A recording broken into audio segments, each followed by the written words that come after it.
Comes down to this. World Cup qualifying coming to an end in Costa Rica after a dominant 5-1 victory. The United States has all but secured a place in Qatar coming this November. They take on the Ticos of Costa Rica, who have a lot of work to do. Josh Sperber here with State of Soccer. We are live on YouTube and Twitter as the United States prepare for the final step in their road to Qatar. And Brian, it was an absolute onslaught right from the get-go on Saturday, actually, against Panama. A huge outpouring of goals, and no one scored more than Christian Pulisic. That's right, Josh. 3 goals for Christian Pulisic, a hat trick, dazzling last goal, 2 PKs. And overall, I just think the team showed what they're capable of. Reminiscent of that 2017 qualifier against Panama in Orlando, but this time, game aside, they now actually have a chance to qualify today. Josh, it looks like we're halfway there. And Panama was part of that. Everything that can go wrong, it did go wrong back in 2018. USA was trying to avenge that 0-0 tie they had against Mexico. They were really looking to pick up all 3 points and have a chance to secure their qualification against Panama in the last time. But really, they're trying to erase the memory of 2018 because of how talented this USA squad is. And it looks like they are doing just that. That's exactly right, Josh. So let's take a quick look at the starting lineup for today for the United States men's national team against Costa Rica, a roster that will feature a couple changes, nothing too dramatic. Starting off, we have Zach Steffen behind the goal. It looks like we're going to be in a 4-3-3 formation, Josh. Back line, right back, DeAndre Yedlin, Walker Zimmerman alongside Miles Robinson. Left back, Anthony Robinson. What do you think of that, Josh? Back 4. I think that this could easily be the back 4 that you see in Qatar, Brian. I love DeAndre Yedlin at the right back position. So much speed coming off the edge. And Anthony Robinson, the Jedi, was named in the FIFA Ultimate Team as one of the best players of the week in all of soccer. Had an assist and just played great defense. He has had an absolutely outstanding qualifying run, particularly in these last 2 games, and looks to continue that momentum as he looks to cement his spot in the USA starting lineup in the 2022 World Cup. Josh, in the midfield, it looks like we'll have Yunus Musa. We'll have Tyler Adams, and we'll have Kellyn Acosta there. Your thoughts having Kellyn Acosta start alongside Tyler Adams? Well, we've been talking about this all week, Brian. The United States is all but secured their trip to Qatar. If they lose by anything less than 6 goals, they will still make it. A forfeit means it is a 3-0 match in favor of the other team. If the United States chose to forfeit this match, which obviously they won't, they'd still qualify for Qatar. So what Berhalter is doing with this squad is making it a more defensive midfield. Tyler Adams and Yunus Musa have solidified themselves as just fantastic defensive midfielders, a position that, in my opinion, is strongest among all positions in terms of depth for the United States national team. Obviously, Weston McKinney leads the pack there, but he will be injured. Hopefully, he'll be ready for Qatar because that is a name that the United States wants on their team sheet. But I think the U.S. is not really going to try for anything. They're just going to stay defensive, really work on keeping a clean sheet as they're in there for the last tune-up ahead of the Qatar World Cup. One thing I want to point out, Josh, is kind of the scrambling of captains here. It looks like Walker Zimmerman will be wearing the captain's armband. We saw Christian Pulisic last match. We've seen Tyler Adams. So this is a change, an opportunity for Walker Zimmerman, who has been one of the more consistent center backs for the USMNT national team, to wear the captain's armband tonight. Now, the 3 attack, we'll probably have a left wing being Christian Pulisic, right wing Timothy Weah, and the striker, Ricardo Pepi, who's looking to get back on his feet and back in the scoring sheet. And you love seeing this from the U.S. They've been really consistent with that front 3.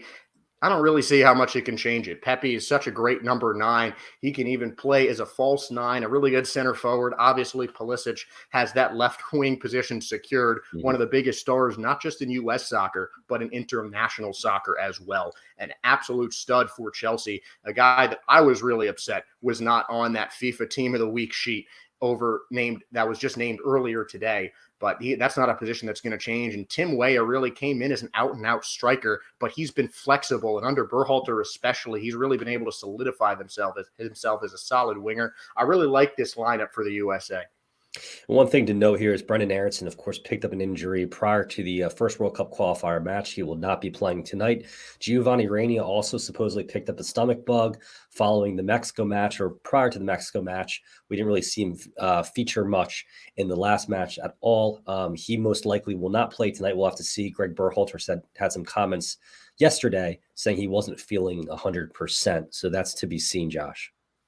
Yeah, and Reyna is a guy that I really just can't wait to see at full health again. You saw him kind of get his feet back under him against Mexico, created a whole bunch of chances for the United States. Mm-hmm. He could be dangerous. I would like to see him at that kind of number 8 role, number 10 role for the U.S. as right in the center of the park, able to just distribute everywhere or score some goals himself. And this is a guy who can create a lot of space off the dribble and really create a ton of chances, because the best chance of that Mexico match entirely was that Gio Reyna beautiful pass to Pifo, who did try and pass it back. But again, it just shows the creativity and just the raw talent that Reyna has, and the amount of help that he can provide to an already strong USA attack. That's exactly right. And if anyone is joining us live for the first time, this is State of Soccer TV. I'm Brian McDonough with Josh Sperber here.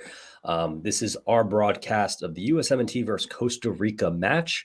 I'll be alongside Josh. Josh will be leading the charge here in the first half, and then we will have USMNT STAN on for the second half. So make sure to smash that like button, subscribe to State of Soccer TV for all things U.S. soccer and the global game as well.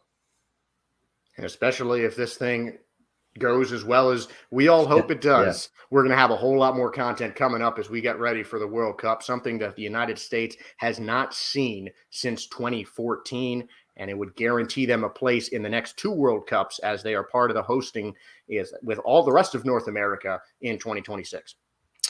And Josh, one thing I want to talk about is the standings tonight prior to this match. So as of right now, we have Canada in first, we have US in second, Mexico in third, and Costa Rica in fourth.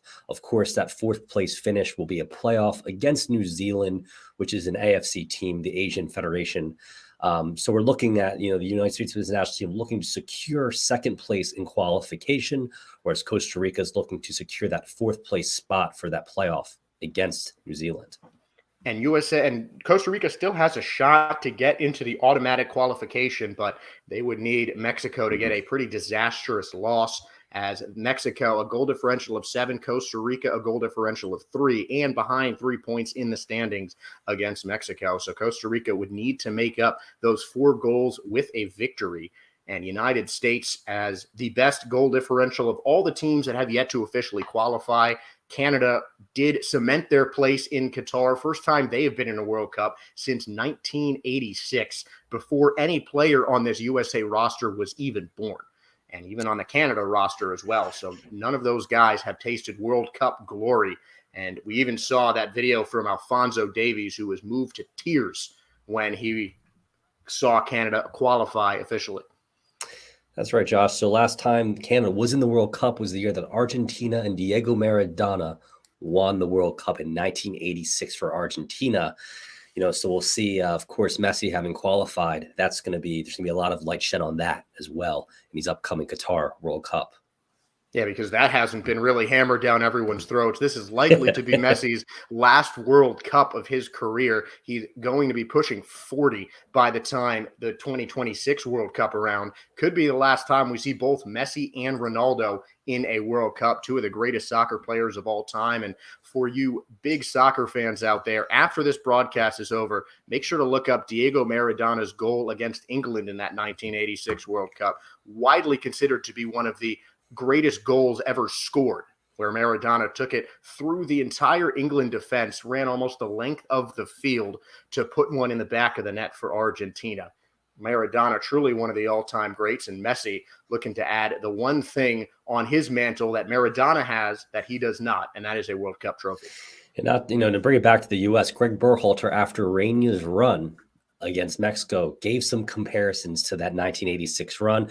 I wouldn't say it was quite that, but once again, it just shows how talented Giovanni Reyna is. So maybe we'll see him tonight, maybe not. We have some comments rolling in. We have Giuseppe saying, let's get the dub tonight, fellas. We have Rufo coming in saying, okay, let's go. We have Tamale Killer saying, too bad Italy is out. And that's another major talking point, Josh. Italy not qualifying for the World Cup. Yeah, Leonardo Bonucci, one of the Italian captains, a guy who has never played a knockout game in the World Cup after Italy was eliminated in the group stage of the 2014 World Cup. They did not qualify in 2018 either. And you have one of the greatest center back partnerships in recent memory, part of just some amazing Italian center back partnerships. You obviously think of Maldini and Baresi back in the 90s and early 2000s and late 80s as well. But Chiellini, Leonardo Bonucci, never been to a knockout game. And Italy, who did not drop a game in the qualifiers, certainly upset that they did not get to that World Cup after a thrilling loss to North Macedonia. They scored the winner in the 92nd minute to clinch their potential spot in Qatar. Of course, they did lose to Cristiano Ronaldo and Portugal in their last qualifying match, but a lot of debate over the World Cup qualifiers. We can talk a little bit more about that, but of course, the big focus is on USA and Costa Rica. The Ticos fighting desperately to try and get back to their first World Cup since they were the Cinderella darlings of 2014, a World Cup that saw Keylor Navas move to Spanish giant Real Madrid.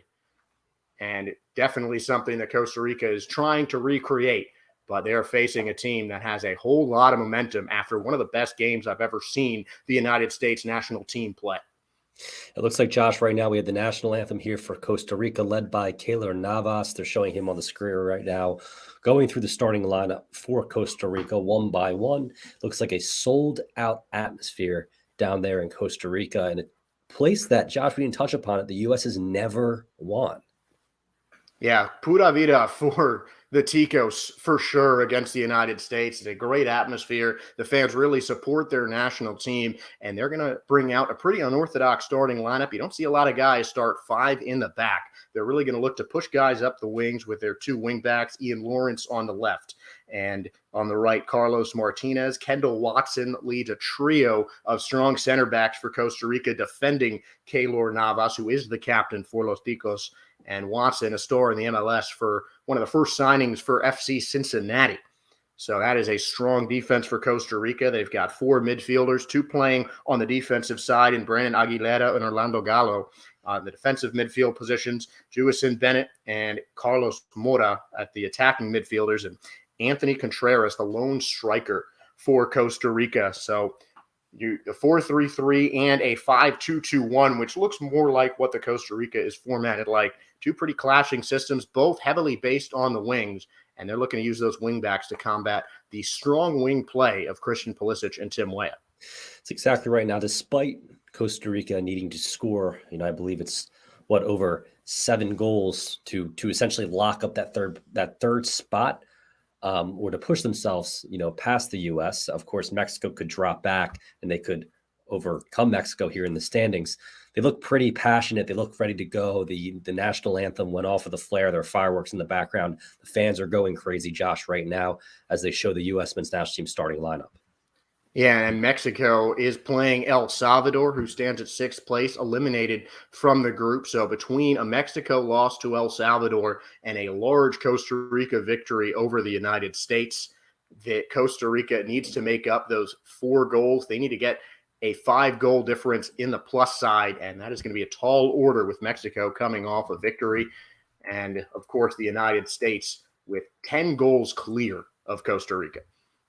10 goal clear of Costa Rica is correct, Josh. And right now on the stream, the captain, Walker Zimmerman, is walking out there with Keylor Navas, taking a photo right now with the FIFA referees.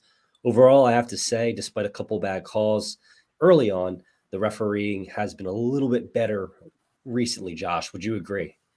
I think so. I think it's been a pretty well-called game. There are a couple of guys on yellow cards that we're going to have to look out for, but I think it's been a pretty well-regulated qualifiers, and they're certainly not going to let the refs run a game with a match that has as much riding on it as they do here. The teams are taking to the pitch, getting in their huddles, and getting ready to go in the final qualifying match as the world gets ready for soccer on its biggest stage, the World Cup in Qatar coming in November.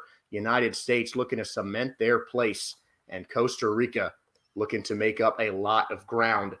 And again, the big issue for the U.S. is playing on the road here in Costa Rica. It is certainly going to be a tall order, but United States has a lot of momentum, and pretty much everything is in their favor. It is their World Cup position. It is their match to lose against the Ticos.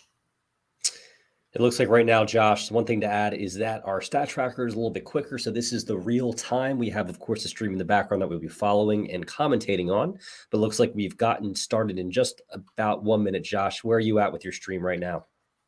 Still working on getting the live stream. Obviously, streaming on some platforms makes things a bit slower. But on my stream, we are officially underway in Costa Rica. United States bringing possession up towards the midfield. You know, they're going to keep it a lot slower as the ball back in the United States penalty box now, letting it roll out of bounds. But the referee whistles against the U.S., and Zach Steffen is going to bring out the ball for the first goal kick of the match.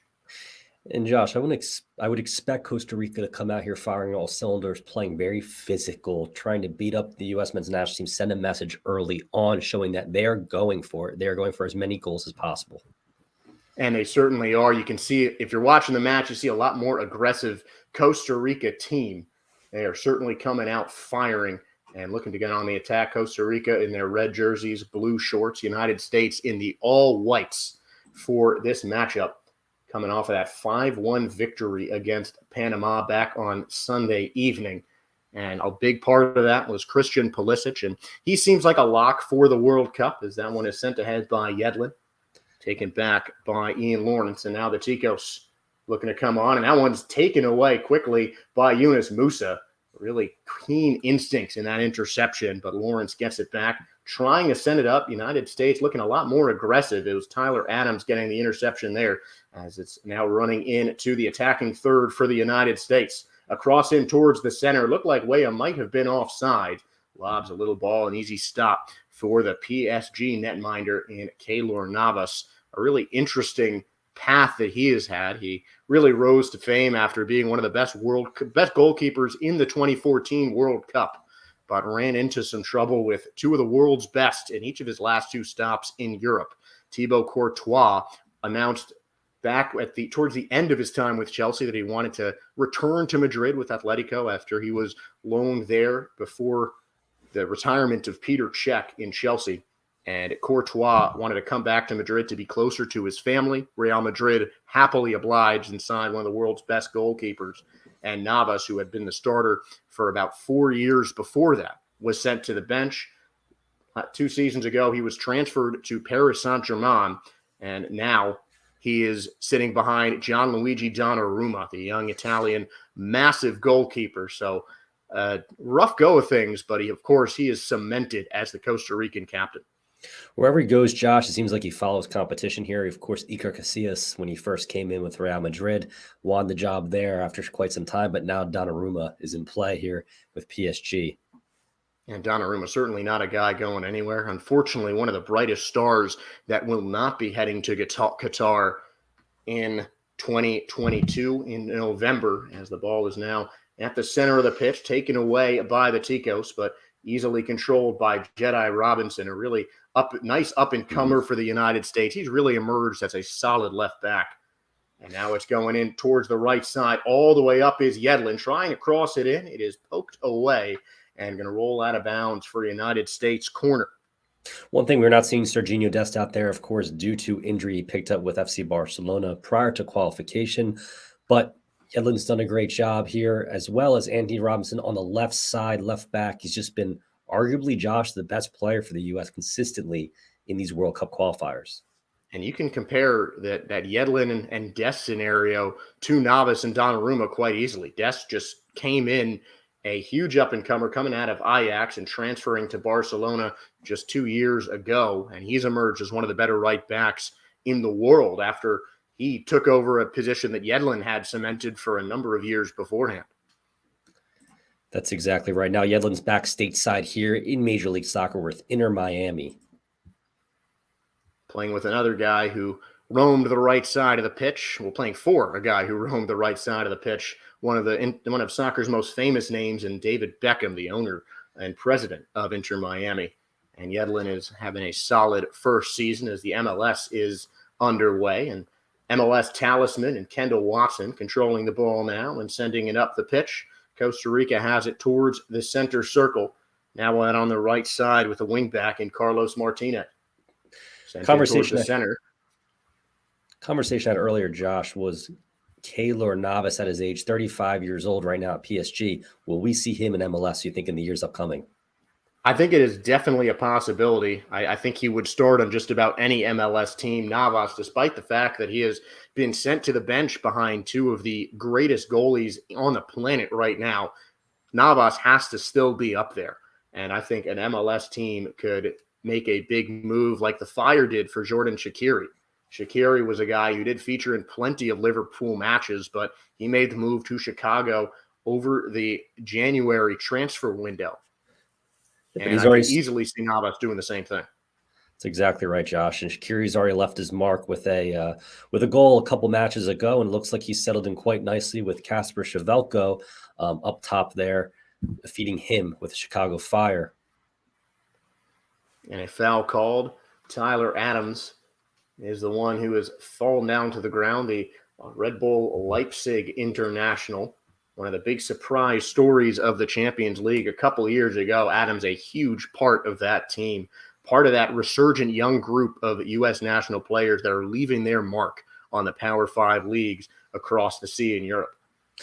And Jesse Marsch was there as well. Obviously, that did not work out, but now he's gotten a second shot here in a top 5 league, the best league with Leeds. It's exciting to see Jesse Marsch as well, coach over in Europe. Of course, Coach Tyler Adams, coached Brendan Aronson now at the top here in the Premier League. Yedlin setting across in towards the center. It's punched away by Navas. Pepe, the intended recipient, but USA not done yet. Pepe in control, knocking it off a defender, and it knocks out of bounds as he tries to make his move towards the net. Right now, it looks like it is the 8th minute. Make sure to smash that like button, guys. Get this stream out. We were doing the watch along the entire game. We were here for the pre-match, halftime, post-match. Subscribe, hit that like button, get the word out. State of Soccer TV is doing this live stream right now. And apologies if this live stream means that I'm going to be a little bit behind, as USA is going to get their second corner kick of the game as Tim Weah knocks it off the center back Juan Vargas. Looks like it's going to be Pulisic stepping to the right side of the pitch to take the corner. You know, one thing I noticed about Christian Pulisic early on in these World Cup qualifiers matches, his corners weren't too great, but recently he's sold me. He's delivering the ball quite nicely into the box as of late off those corners. And obviously the strongest player on the offensive side for the United States. 7th all-time in goals is a rocket of a shot sent towards Navas. But he stops it with both of his open hands and now corrals it for Costa Rica. The first shot on goal by either team. And that's Keylor Navas in a nutshell. Not only does he have great reflexes, but his positioning is always on point, which allows him to be the best goalkeeper in CONCACAF, in my opinion, over Andre Blake, of course. But he really is something. There really is just a lot of strong goalies in CONCACAF. More guys you got to put in that conversation. Of course, Memo Ochoa, a guy who really blew me away in the last couple of World Cups that Mexico has been in. He's made some remarkable saves against all competition. And Zach Steffen, even Ethan Turner, Matt Turner, my apologies. I'm confusing him with Ethan Horvath. I've been getting those guys confused since the Nations League, man. It's a problem. And that was a confusing match too in that final, because of course we saw Ethan Horvath come on and play in replacement for Zach Steffen there. And it's amazing that Horvath is the third goalkeeper. The United States so deep in that position. Sean Johnson, a guy, not that I'm being biased as a New Yorker, but Sean Johnson, a guy who could be featuring on the national team plenty, but he doesn't get a lot of reps just because there's so much talent in front of him. For some CONCACAF teams, Sean Johnson would be the starter. You're exactly right, but there is so much talent. And Ethan Horvath is showing, even at Nottingham Forest, that he's played multiple matches in a row, is doing really well there in the championship. And Costa Rica looking a little dangerous. Bennett trying to send it in towards the center. It's deflected away by Miles Robinson. Now Costa Rica has it again, a chip shot that is more of a pass that Robinson, the Jedi himself, tries to control, and he gets the clearance for the United States. And Jedi has just been unbelievable, these qualifiers. His ability to possess the ball, his ability to fly up the wing, his ability to cross the ball. He's just been doing everything, all facets of the game for the U.S. on the defensive end and offensive end. I've been really, really impressed by his composure, Josh, and the way he's been able to handle himself here at the national team level. And every single time I've seen him in a qualifying match, he has just gotten better at just every point of the game. Is now Costa Rica setting up for their first corner. The ball sent in towards the center, easily deflected away. A number of white jerseys swarming that as the corner is sent in by Brandon Aguilera. As that one goes wide of the net, and Zach Steffen will return it to the corner of the 6-yard box for a goal kick. Instead, just quick punches it out to Yedlin, who was trying to escape heavy pressure from Costa Rica. Steffen gets the ball back, and it looks like the entire Costa Rican team is in the attacking third right now. Yep, they're pressing really, really hard. And, that's ultimately they're going with this more defensive mind shift. They are pressing. They're looking to score early on to give them the best chance possible to sneak into that third spot and get away from that playoff match. And as is customary, the center backs really the only guys back for Costa Rica. The wing backs are playing a more offensive style of soccer as Navas clears it past the midfield line. And it's a goalie pass as it goes right to Keylor Navas, and Brandon Aguilera, who they're showing the replay on TV right now, and Aguilera looked like he had a good chance. And of course, the Miles Robinson shot again, and now the U.S. has a dangerous chance, but the centering pass is cleared away by Watson. Yeah, Josh, overall right now in the 12th minute, it looks like the United States men's national team for the bulk of these first 12 minutes has been controlling possession, but Costa Rica continues to press here. And USA are certainly taking advantage of that press. We've seen them push the ball in their attacking third quite a bit. One thing I saw, Josh, was Tamale Killer made a comment about Luca De La Torre not playing, and I have to agree that he looked extremely good the past match against Panama. I'm surprised not to see him as well. But he's going with that dual Kelly Acosta, Tyler Adams look, of course, with Moose in the midfield. And we were talking about this yesterday, Brian, that I really could have seen two ways that Berhalter would have gone with the starting 11 for the United States. There's the way he did, where a lineup that could very easily be a starting 11 in the World Cup, or he could have featured a lot more of the youngsters in the starting lineup, like Luca De La Torre, like maybe guys like Aaron Long, who are still getting his national team sea legs under him after a year-long injury sideline him for 2021. And now the U.S. might have a chance here. Another shot and a great save by Keylor Navas. One-handed stop with his right hand, deflected out of bounds. Third corner coming for the United States. Pulisic and Tim Weah doing the bulk of the work. And it was Pepe's shot that knocked off the outstretched arm of the Costa Rican captain.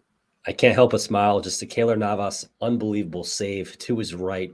The strength of his hands, Josh, the ability to just kind of pull his arm back there and save that one really made it look easy. Keylor Navas, extensive experience playing with Cristiano Ronaldo and now with Lionel Messi, has seen some of the best soccer and made some just fantastic saves in both international and domestic competition. As the corner kick is deflected out of bounds, Weah will throw in on the near side. As we wait this throw in, make sure to like and subscribe, guys. Definitely helps out me with the algorithm and get the word out of Josh and I's live stream here for the USA versus Costa Rica match. So it's Yedlin behind the near sideline on the throw-in, sends it backwards to Robinson, and he's going to try and ship it forward. Correction, that's Walker Zimmerman who sends it out of bounds. Thought Yedlin was going to rush towards the goal. Instead, the Inter Miami right back is going to stay back, and it actually was deflected. I don't even see who that came off of. Corner kick number 4 for the United States. I would look to see what type of role Pepe plays in the box here, using his verticality, as Berhalter likes to call it, in the box, see if he can make something happen. Expecting him, Josh, to have a big game and get a couple goals under his belt. And he's certainly a guy who looks to score as Pulisic mishandles a pass, and it's cleared out of bounds by the Tico defense, but it looks like it was deflected. Ian Lawrence will throw it in. Costa Rica, of course, working quickly. The clock not on their side as they are fighting for their life, looking for that automatic qualifying spot. Of course, that result is dependent on the Mexico and El Salvador match, which is going on as well. We're going to try and keep you posted on that one as the USA continuing to play a more defensive brand of soccer, but certainly not letting the attacking chances slip up. Definitely not slipping up and definitely looking very composed here, Josh. It looks like this team is just full of veterans, it's the opposite.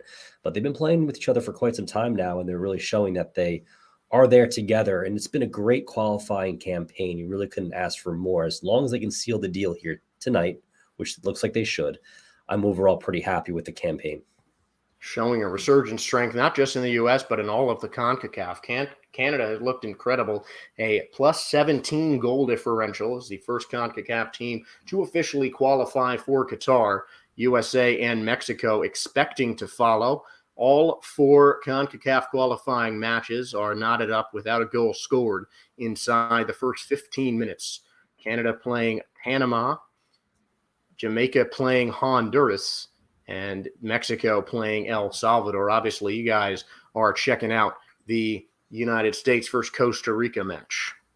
Question here from Tamale Killer stating, what type of role, let's go back here, what role will conditioning play with Costa Rica having fresh players? I think he means they're playing more of a B team, a couple players that typically don't play. And I think it's a tall order for Costa Rica to get back into this. So their manager, Luis Suarez, not to be confused with the Atletico Madrid attacker, their manager is really trying to try out some of their guys that just don't have enough reps. And I think that's something that Berhalter should have done. And then just have the guys like Pulisic. You don't want him to get a freak injury or anything like that. You want to save those guys for when you really need them. As the United States certainly look in control of this game. Weah, a fierce attack down the right side, well defended, and he slides down the sideline trying to keep it in, but unable to do so. And Costa Rica will have a throw-in. And from a conditioning perspective, Tamale Killer, I think that ultimately Costa Rica is looking to bring in some of those more usual players in the second half early on. I would expect them after the first half to make some changes, especially because they're pressing so hard. So conditioning shouldn't really be a factor if managed correctly in this match. And it looked like the culprit of the foul called is Orlando Gallo taking down Musa deep in the Costa Rican territory. Going to be the first free kick of the match. 4 fouls to the USA's none, as obviously Costa Rica the more aggressive team, but a free kick of just around 30 yards coming up for the Americans. As we wait this free kick, make sure to like and subscribe. And one thing, Josh, I want to say is that Yunus Musa, the way he receives the ball, the way he's so tough to bring down, I'm surprised to see him leave his feet, but he was streamlining for goal there, so not a bad move on Costa Rica's part. And Kellen Acosta standing over the ball on the free kick. Navas calmly awaiting. The right-footed midfielder. I would expect this to be delivered probably in the left side of the box here. We'll see a couple players crash the box. Let's see what Kelly Acosta can do. And the Costa Rican wall knocks that ball away. The United States are going to play it back behind the midfield line. Obviously a slower pace than you see most USA matches, but that is necessary, as pretty much all they have to do is not let up a bunch of goals, and they will head to Qatar for the first time since 2014. Playing exactly the way they should play this match as of right now, despite a couple roster, players I don't necessarily agree with. U.S. is playing very composed, and they're playing like they belong here in the top 2 of the World Cup qualifiers.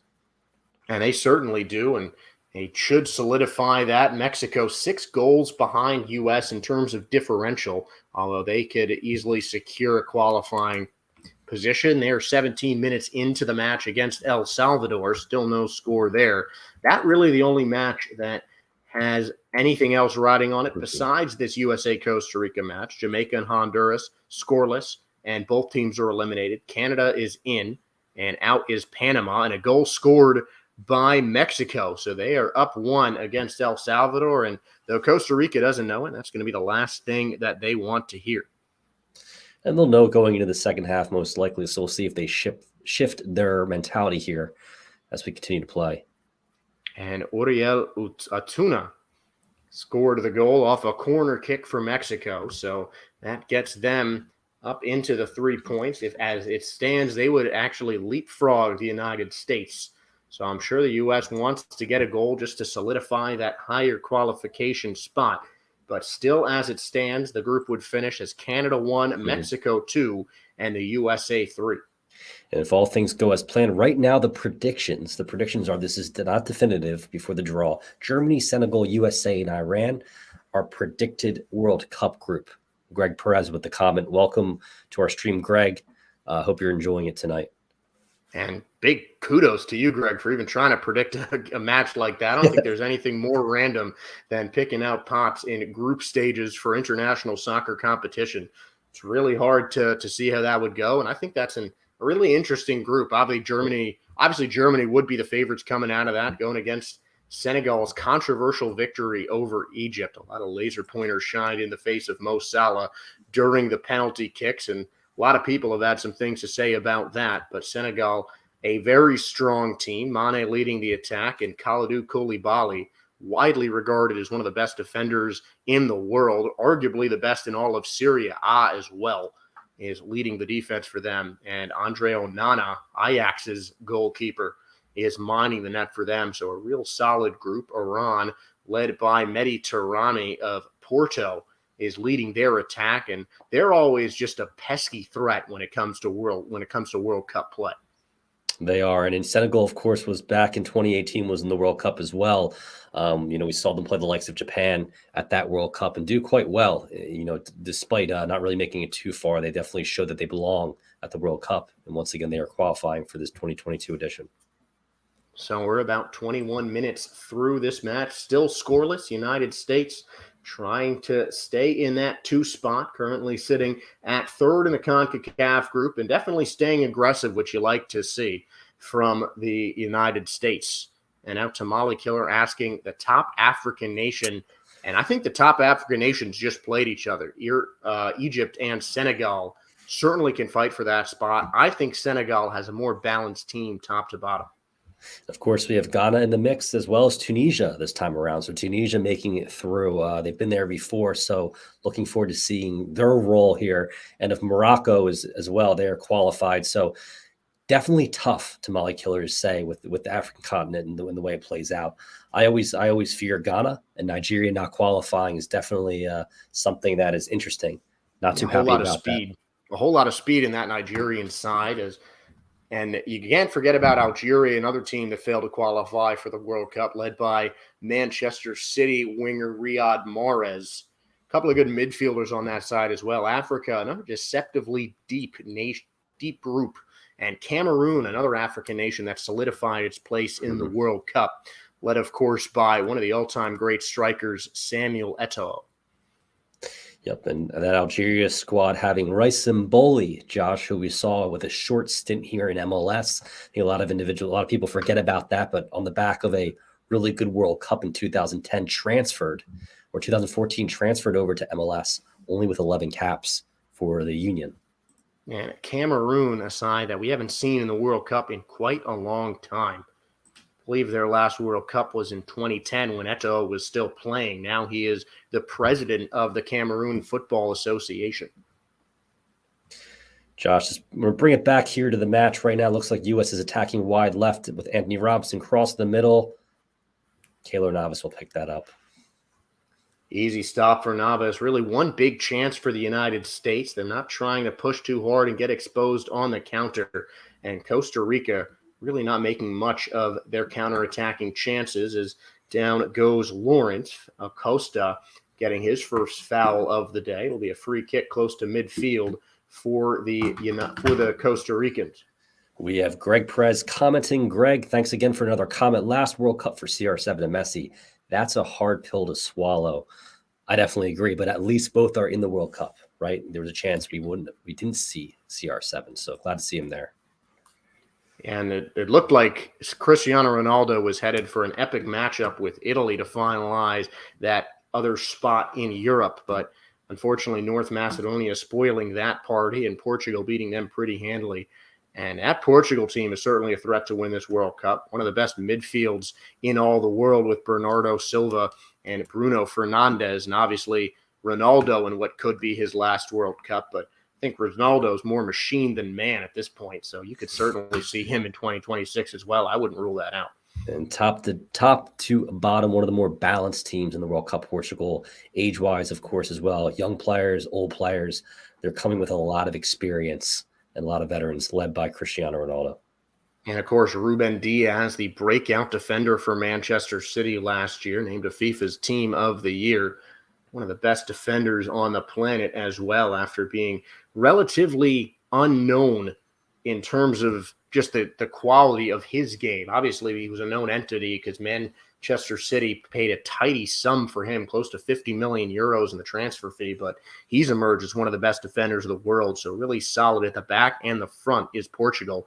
And Messi and Argentina, in what could be Messi's last World Cup, they're on a 24-match streak without a loss heading into the World Cup.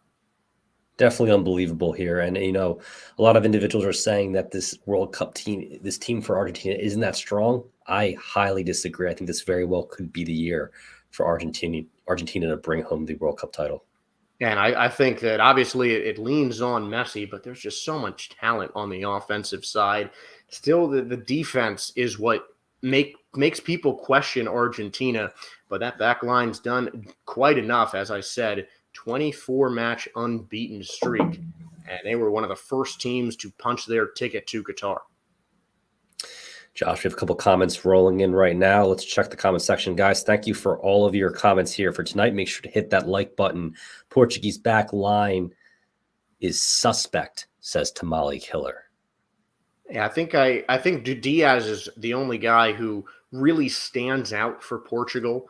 And the rest of that back line, though, not a whole lot of experience. Ruben Vesso's another name that comes to mind in their back line, a guy who has had a lot of experience in La Liga, playing for Levante right now.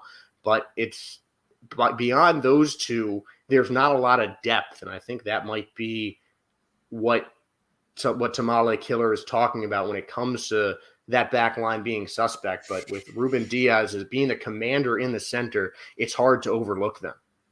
And if Costa Rica threatening on the attack now, in the attacking third, and a slipped player on the far side leaves a counter for the United States. Here's Costa. Let's see what they do here, the U.S.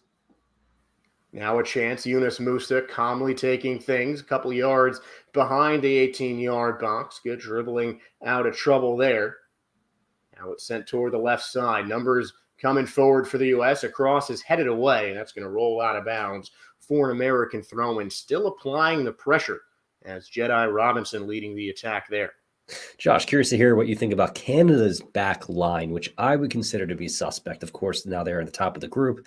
You can't really deny the fact that they are a great team, but could that be their Achilles heel in the World Cup? I think if anything, it is that. I agree. Their attacking play is certainly what makes them strong, but Alphonso Davies has been out for most of the last little bit of qualifiers, didn't play in this round, and Canada still did not let up a whole lot of goals. So I think that is their Achilles heel, but there's still enough strength to give them a chance. Comment here from Greg Perez. Another comment from Greg. Thank you so much, Greg. Make sure to hit the like and subscribe. Greg's saying, do you think Donovan or Christian Pulisic will get the Young Player Award at this upcoming World Cup, as Donovan did back in 2002? Oh, that's a tough one. There's just so much young talent in soccer right now. There are a bunch of names that come to mind. I think that Pulisic kind of has to put himself in that conversation for the United States to threaten at a deep run. But there's a whole lot of potential young breakout guys. There's Camavinga of France is a guy that comes to mind. Pulisic certainly someone who could be in that conversation. Pedri, but it's really hard to say this early. Yeah, Pedri and Gavi, that strong midfield duo who are trying to become, according to themselves, the next Iniesta and Xavi.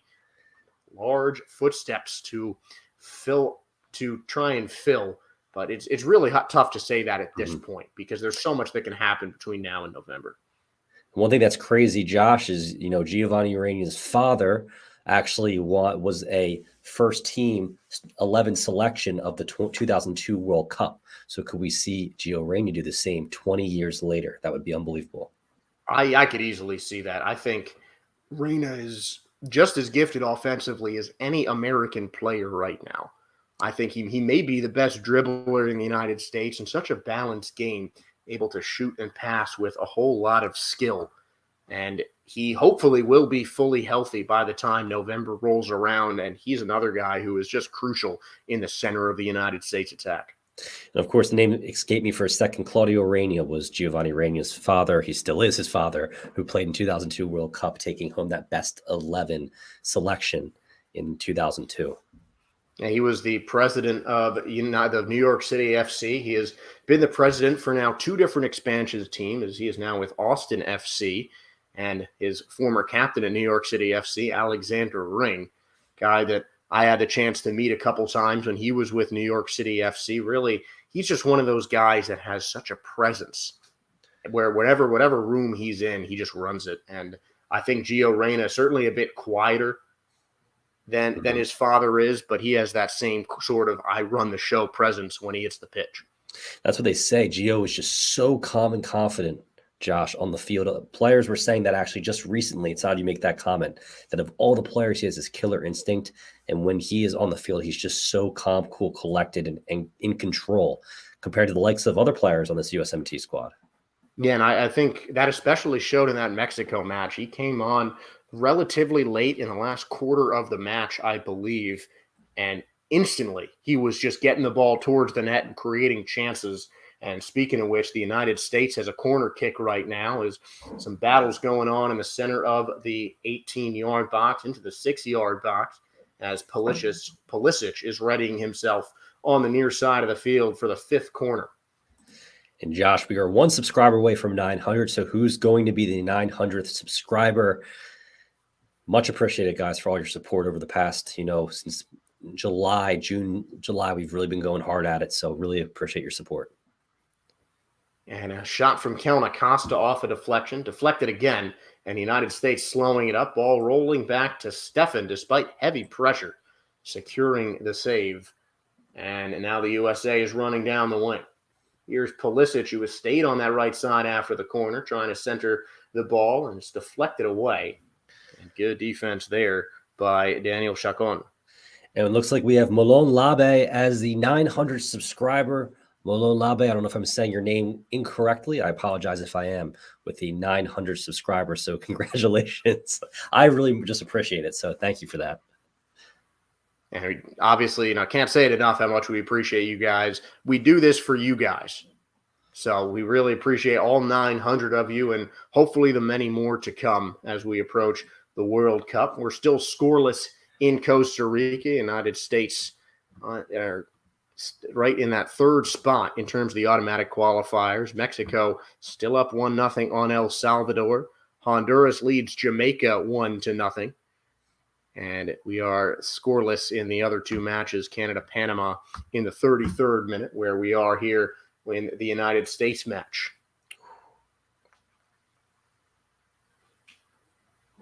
Looks like Christian Pulisic was taken down pretty hard, but he's back on his feet, looking okay. That's the one thing I worry about him, honestly, Josh, is I think I would sub Christian Pulisic off first here in the second half, just make sure he stays fresh, especially if things aren't going Costa Rica's way. You don't want him to pick up an injury. I'd be pretty shocked if we see Christian Pulisic at all in the second half, because he's one of those guys that kind of seeks out contact, and whether he does or doesn't, the Costa Ricans know that he's the linchpin of the United States offense, and they are going to target him and get more aggressive, because you have to be, just to get the ball off the guy. But a deep free kick for the United States on the near side. Pulisic is going to send it in, a low-in swinger, deflected away, but it's controlled by Musa now. He's going to send it back toward his center backs on the far side. And a looping ball coming in, header attempted, deflected away. Musa trying to control. And he gets tangled up. And 2 players go to ground. It's Ricardo Pepi who was closest to it, and he's going to get the foul called. Looks like we have another subscriber here, Andres Tejeda. Guys, if you subscribe tonight, I will definitely flash your name up on the screen. Make sure you comment if you subscribe. Shout out to Andres Tejeda. I really appreciate it, man. Thank you so much. I hope you enjoyed the stream tonight. Still scoreless here. Just 1 minute before 35 as a through ball sent in. Here could be a chance for Costa Rica. They've got the ball on the outside of the box, and they slow it up as they try to get more numbers forward. United States able to get guys back on defense. Looking for their striker in Contreras. U.S. collecting themselves well, getting back on D. This entire match, they're just so collected back there, that back four, led by Walker Zimmerman as the captain in tonight's match. And a shot, a couple of bounces, and Zach Steffen makes the save. The shooter was Brandon Aguilera. 2 bounces right at Steffen. Easy stop to his left side. And that is his first save of the match. Second shot on goal for Costa Rica. And for anyone joining here, it is the 36th minute of tonight's match, Costa Rica versus the United States. Here, 0-0, 0-0 is the score right now in the final World Cup qualifying match for 2022 Qatar. And the United States might be checking the scores at halftime. I kind of hope they do because I'd like to see him get one. Here might be a chance, but Navas coming way off his line to stop the streaking Tim Weah. Josh, Andres Tejeda with the shout out. I actually recognize Andres. Did he join you out in California for the Winter League? Yeah, shout out to the Cal Winter League and my buddy Andres. You guys got a new job with the Frontier League, so be on the lookout for his content if you're a baseball fan. Man in the Midwest, and be the leader in independent baseball content out there, covering some of the Chicago teams. Good to see him watching more than just baseball. I know how much he loves that. So you and I alike, Josh. I think we have multiple baseball fans on here. Rufo, a big time subscriber, has been on multiple streams here. Is a huge baseball guy as well. So it's always good to support more than just soccer. Of course, we love soccer here on State of Soccer. That's why it's in our name. But we also love other sports too. That we do. And it's almost baseball season coming up, but we're going to have a lot more soccer content, hopefully, during baseball season as the United States in control now. Pepe towards the center, sent all the way out to the left side now. Jedi Robinson coming up from that left back spot. And now United States not seeing much up front. They're quick to play it back, and I think that's smart as well. They're just kind of controlling possession here, Josh. Winding down the first half here, we have about 7 minutes left here in the first half, and scoreless. I'd be happy with that, of course. Going into the second half here and see if the U.S. can pick up a W would always be great, but we'll see. And the captain Walker Zimmerman slowly controlling it, passing to his center back partner in Miles Robinson. Now Pulisic and Jedi getting a little back and forth pass. United States just ticking time off of that clock. And really, that's all they need to do. Little do they know, Mexico is in position for the victory up against sixth place El Salvador. That's one thing I want to talk about with you here is Walker Zimmerman's role in this back line has emerged really as he has been so consistent for the U.S. This upcoming World Cup of Qatar, obviously a lot of young players get noticed, Josh. We spoke about this yesterday. Could he be a name that transfers to a big-time European squad following this World Cup if he performs well? I mean, he's certainly done just about all he could in the MLS. 2 consecutive Defender of the Year awards for Nashville, one of their marquee signings as they got in their expansion season. And Zimmerman, I believe, captains Nashville as well, has emerged as a great leader and probably the best United States defenseman on the roster right now. And I could easily see him going to Europe after that World Cup in that January window. I could definitely see it too. I don't know if he's ready to go to a giant just yet, but I could easily see him go to a Power 5 league. Definitely a top 5 league. It's hard to say which league. A lot of these teams have been scouting American talent left and right. It's just very common now. European scouts kind of setting up shop here in the U.S., watching MLS, watching USL, and ultimately picking players up at a young age. We've seen it across the board. A big example of that in terms of scouting MLS is Alphonso Davies.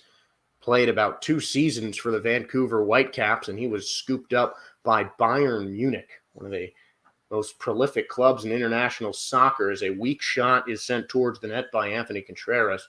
I think he just got some of the top of that ball. It looks like it deflected off of Miles Robinson, and Costa Rica could have their second corner a match, and they will. Ball deflected off of Contreras' shot. Looks like then Brandon Aguilera had a go of it over the crossbar here, and now Zach Steffen will be kicking the ball out. It is after the corner kick. It's a corner. My apologies. So Aguilera on the corner kick now.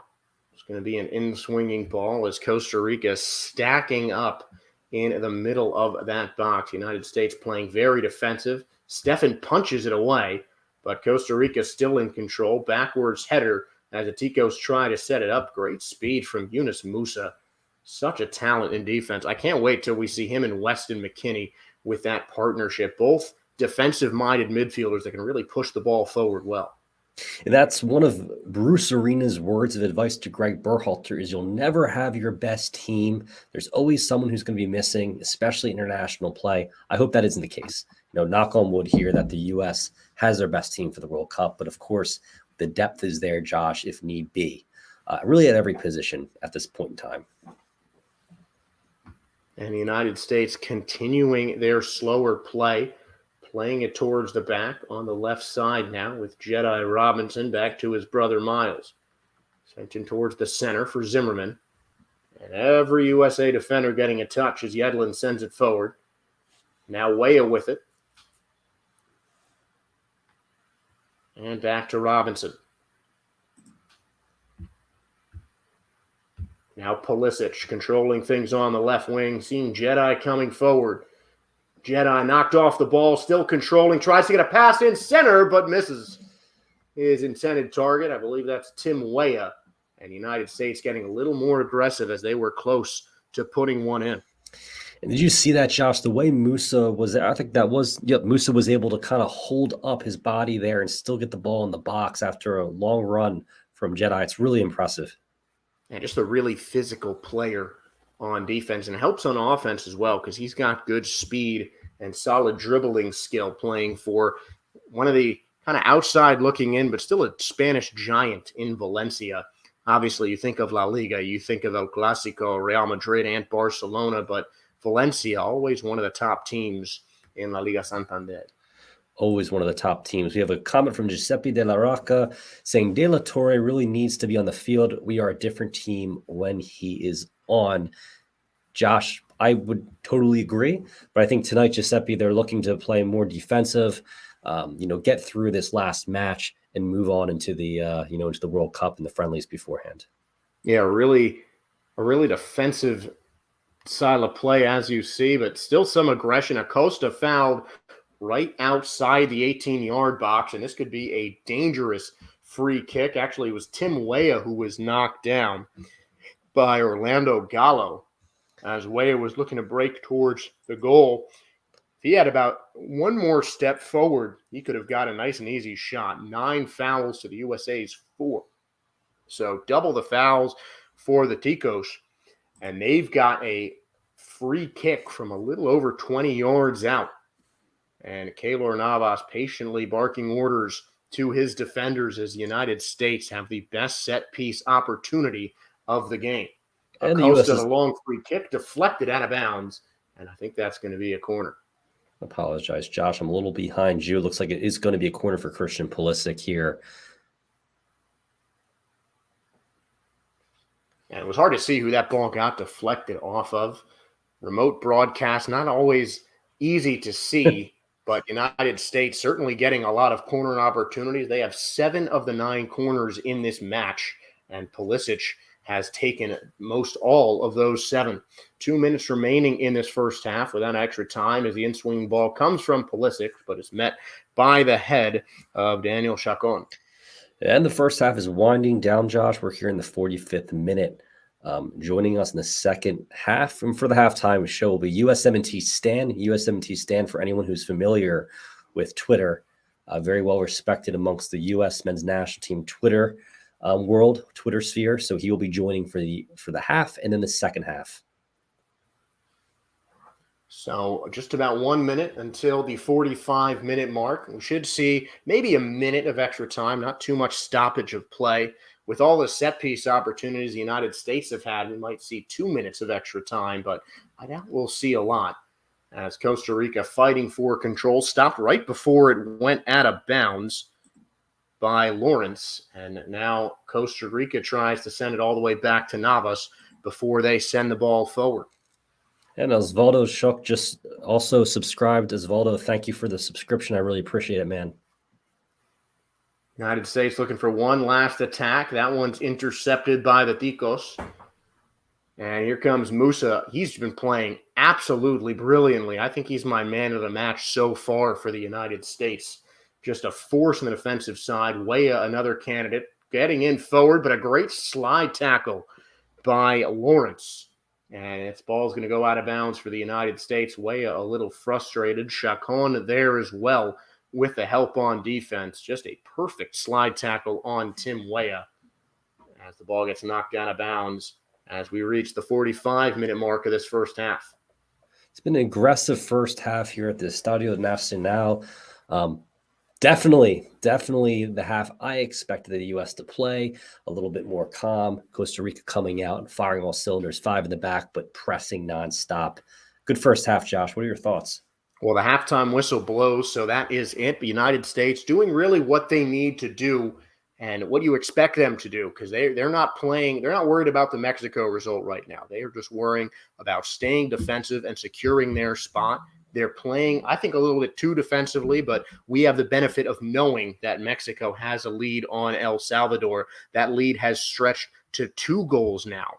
So Mexico, the goal differential of +7 against El Salvador now, almost at halftime themselves.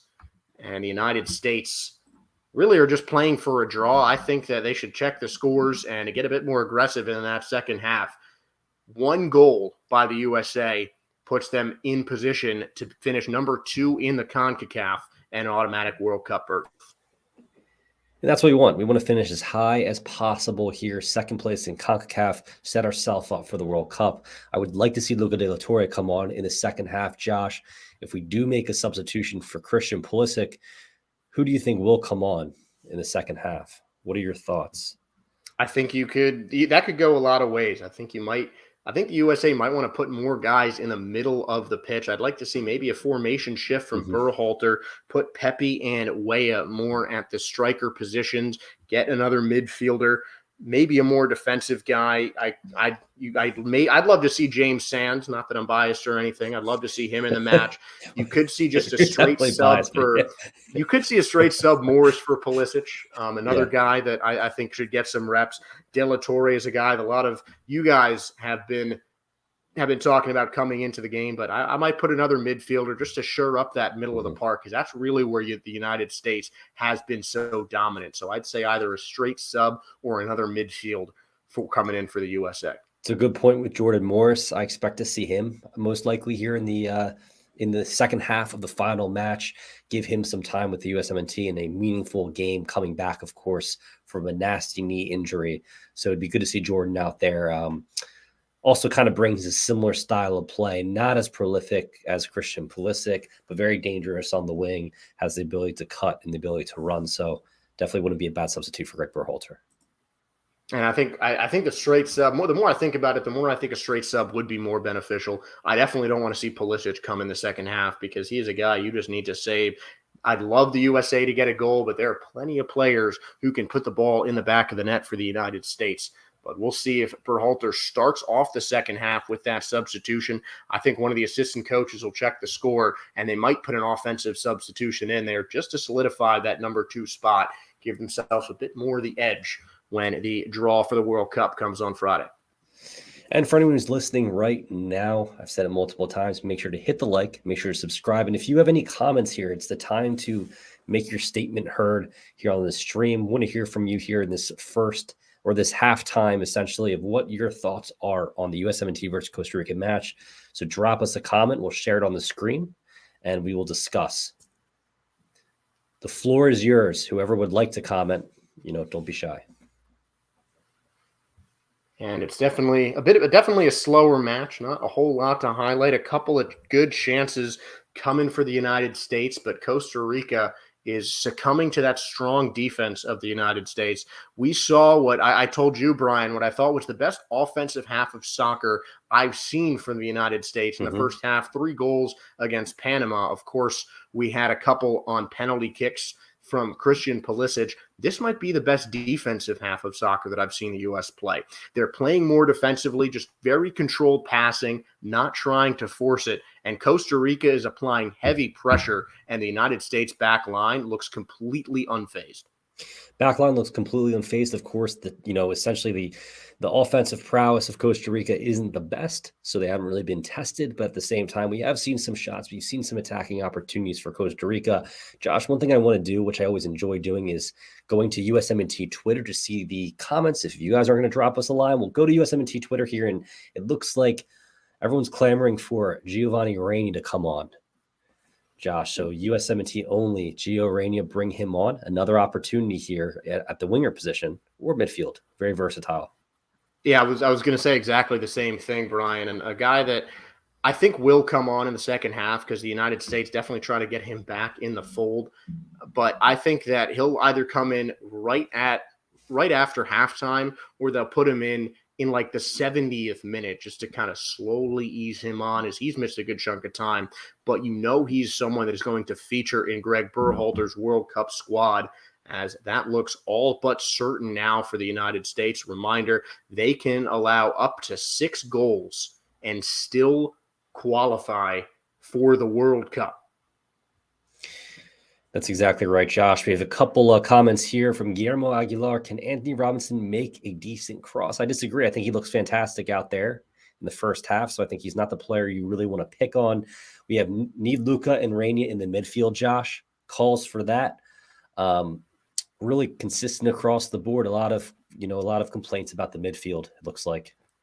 I think the defensive part of the midfield has been great, but really when it comes to moving the ball forward, that is deferred almost entirely to Tim Weah. He has dominated that right wing for the United States, and it looks like Costa Rica has been watching their film because they have been just shutting down that far side. Pulisic not getting a lot of touches in open play, and Jedi Robinson, who has just been so dangerous in the last 2 qualifying matches, not getting a lot of chances to even send in a cross. I think he sent in maybe 2 towards the center of the box, both of them knocked away by Costa Rican defenders. And United States, if the stats on the board have won 60% of the possession in this first half. So they're playing great possession soccer. I think they need to keep doing what they're doing. It would be great to see them put 1 goal in the back of the net.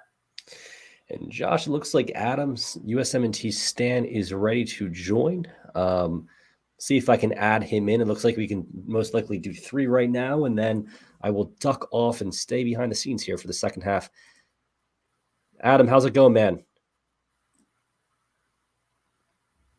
Let's see. Oh, it looks like he's not ready to join right now. My apologies, Adam. Drop us a line when you're ready to join. Well, he'll be on in a couple of short minutes, a guy who knows United States soccer quite well. Certainly excited to have a chat with him as we continue to review this first match. United States winning 60% of the possession, as mentioned. They also lead in shots, have fouled quite a lot less than Costa Rica. A very disciplined game from the USA in that first half. But, Brian, what do you think they need to do to kind of keep themselves over the edge in the second? I think they need to stay consistent, make some. I think ultimately Luca De La Torre bringing him in my opinion, in the midfield would speak volumes here for the U.S. in the second half. Some attacking opportunities. Love the hold-up play of Yunus Musa so far. And I just think the U.S. needs to get on the board here in the second half. I do want to hear from Adam now. It looks like he's able to join. I'm going to add you in, Adam. It looks like you're ready to go. How's it going? Didn't mute me this time. I'm good. How you guys doing? Doing good. How are you, man? I'll tell you what, I'm a lot better after that Mexico point during this 0-0 than I would be if we didn't get that Mexico point. I thought about halfway through. I was like, gosh, what would my experience and emotions be like right now if we were sitting on 24 points versus 25 and this was a 0-0 draw and any random goal that Costa Rica put in, right, like sent us to the playoff. I was like, but I'm not living that experience. So No, thank God we're not. And that's exactly right. It's an interesting way to think about it, right? So definitely put our position. You got to give Greg one thing. He has put us in the position to be here. A lot of it's the players on the field, but we're in a good position right now. And of course, to finish second. What are your thoughts on that? Yeah, I think Greg nailed this window, man. Like I get that everybody's always going to have some issues with him. And I'm not saying like I didn't have, my own kind of like preferences coming in, right? We all do. But at the end of the day, he nailed it. He's gotten this completely right, from start to finish, how he set us up, who he's brought in. We all wanted Scally. He, did Shaq Moore, and Moore played really well, right? Like, I just feel like every string he's pulled this window, he's just nailed, man. And like, that props to him. Like, I think all we want to see is him grow. It's been his best window by far, Josh. Would you agree? Oh, absolutely. And Adam just hit the nail right on the head with that. Every move he's made, the lineup switches have just looked so good. I know last game was very evidence of that you needed to see more offense from U.S. after they were really outplayed by Mexico in that 0-0 draw, and boom, 3 goals in the first half, and pretty much all of them coming in the first 20 minutes. A lot more aggressive in this match right here. They've needed to play possession soccer just to control the game and just to keep things going. He puts a more defensive midfield in instead of trying to get some more options behind that same front three that he's had for this entire window, and they've done exactly that. Obviously, he can't know the Mexico score, so you want to see the USA get a goal, but I think they're doing exactly what they need to do tonight. It's the game plan. And then, Adam, I'm curious to see, would you like to see anything changed here in the second half early on, sooner than later? Yeah, I'd be okay. I don't know how Gio's feeling and kind of what the deal is with him, but I think he'd be a good one to bring in here at some point. I think Luka would be a good – I heard you say Luka, right when I kind of jumped in, would be a good one. He's another one I'd like to see. And honestly, I don't know what to think of the striker position. I don't know if you guys talked about this, but I think Pepe has a lot of potential long term. I think we saw Pepe and I think athletes have these stretches, right? These months of their life where they're just out of their mind, especially young athletes, right? You think about, I'm sure you guys remember like Jeremy Lin, right? Linsanity. Of course. Yeah. Right. Yeah. I'm not saying Pepe's going to be Jeremy Lin, right? He's 18. He's way younger, way more potential. But I just think you hit a groove sometimes. And I think that's what we saw out of Pepe in the fall. And I think he's regressed back to what a talented 18-year-old would do. So, to bring it back to your question, I think Ferreira's been our most productive guy we've put at that spot. Not necessarily in terms of goals scored, but he just the way he's connected play and the way that he's looked and the chances that I think he's opened up for himself. But, Pepe had a really good chance in this game already. So I'm okay if he stays on. I wouldn't mind seeing Ferreira, though, as well. Ferreira surprised me, actually. I got to be honest, when Greg started including Ferreira early on, I wasn't really that excited to see him, but he's very versatile at the striker position. Josh, I want to hear your kind of thoughts on Ferreira. What are your thoughts here, including him?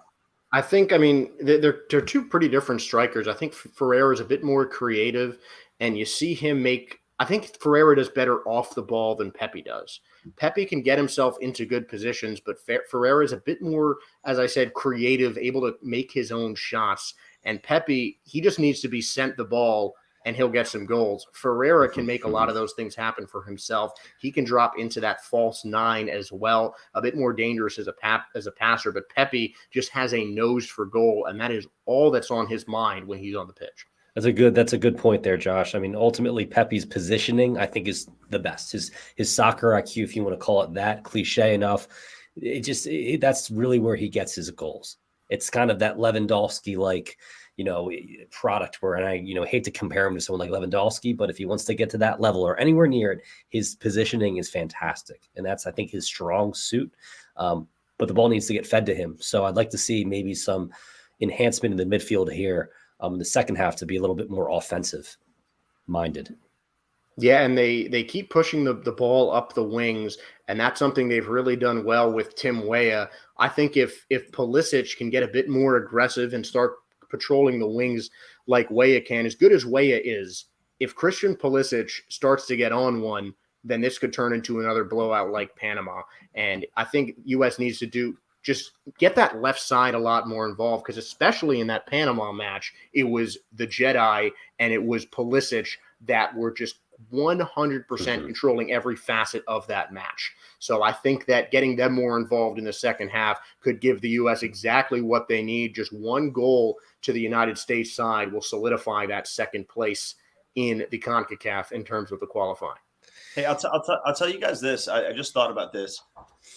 I'd love to see Gio come in right now in the midfield for Acosta. And I'd love to give him like a solid 15 to 20 minutes in the midfield. And then you could rotate, right? Gio to the wing, bring Pulisic out, and bring Luka into the midfield, maybe at the 60, 65-minute mark.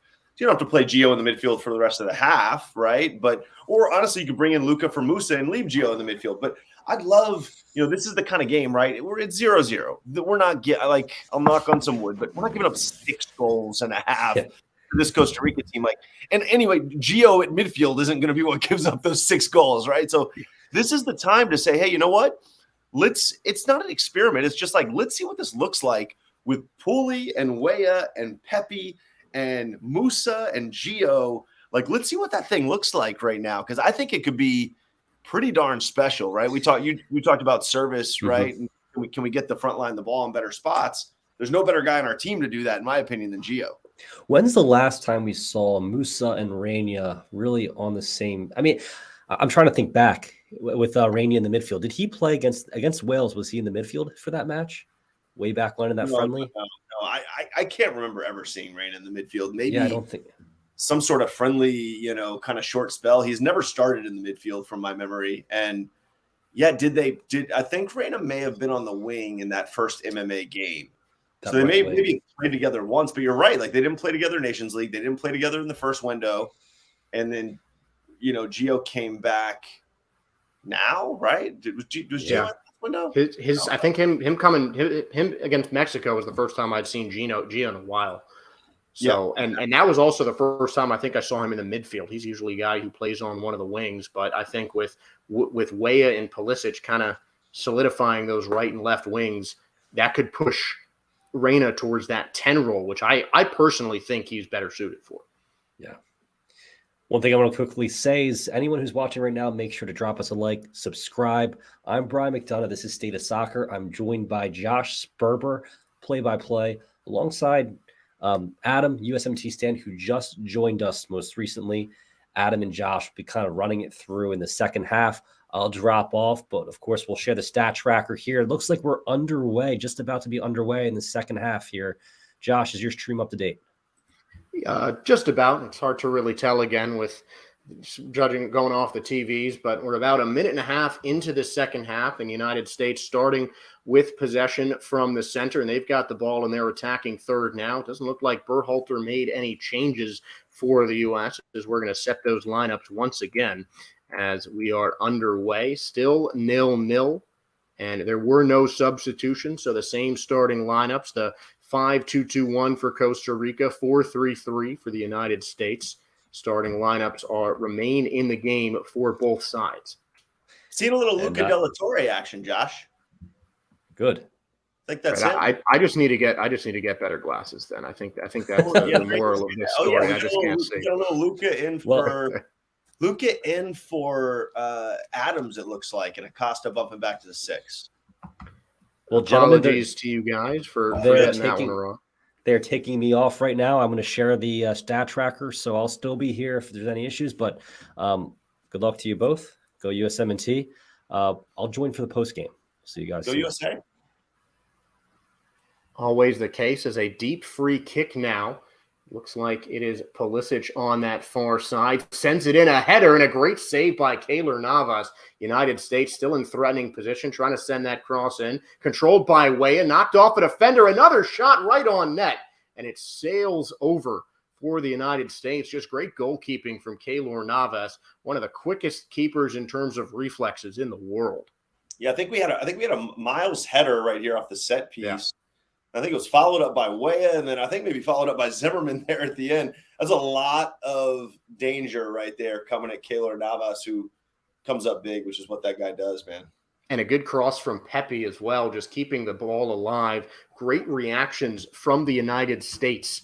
And that's something that we talked about at halftime, that Pepe needs to get a bit better off the ball. Just he reacted immediately off of that knockaway from Keylor Navas. Good to see Miles get in the air and get one. It's been a while since I think we've even just seen him have a kind of clean header off a set piece. That was good to see. And really, Miles and Anthony Robinson, the brothers, have emerged as two of the most up-and-coming U.S. defenders. They had been kind of in and out of the national team lineups, but especially in this qualifying window, Adam, we have seen just some fantastic play from both of them.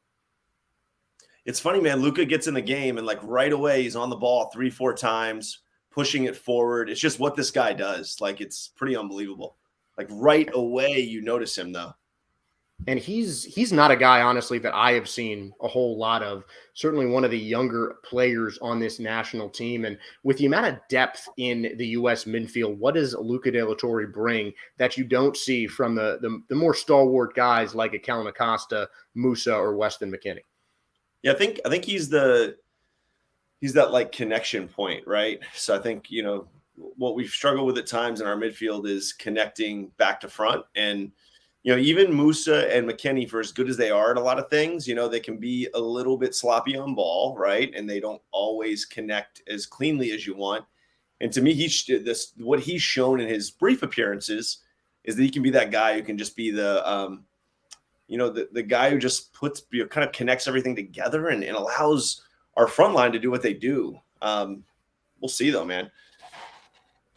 And another guy is Gianluca Busio, who during some of the summer international matches has really made a name for himself, and part of that Venezia squad.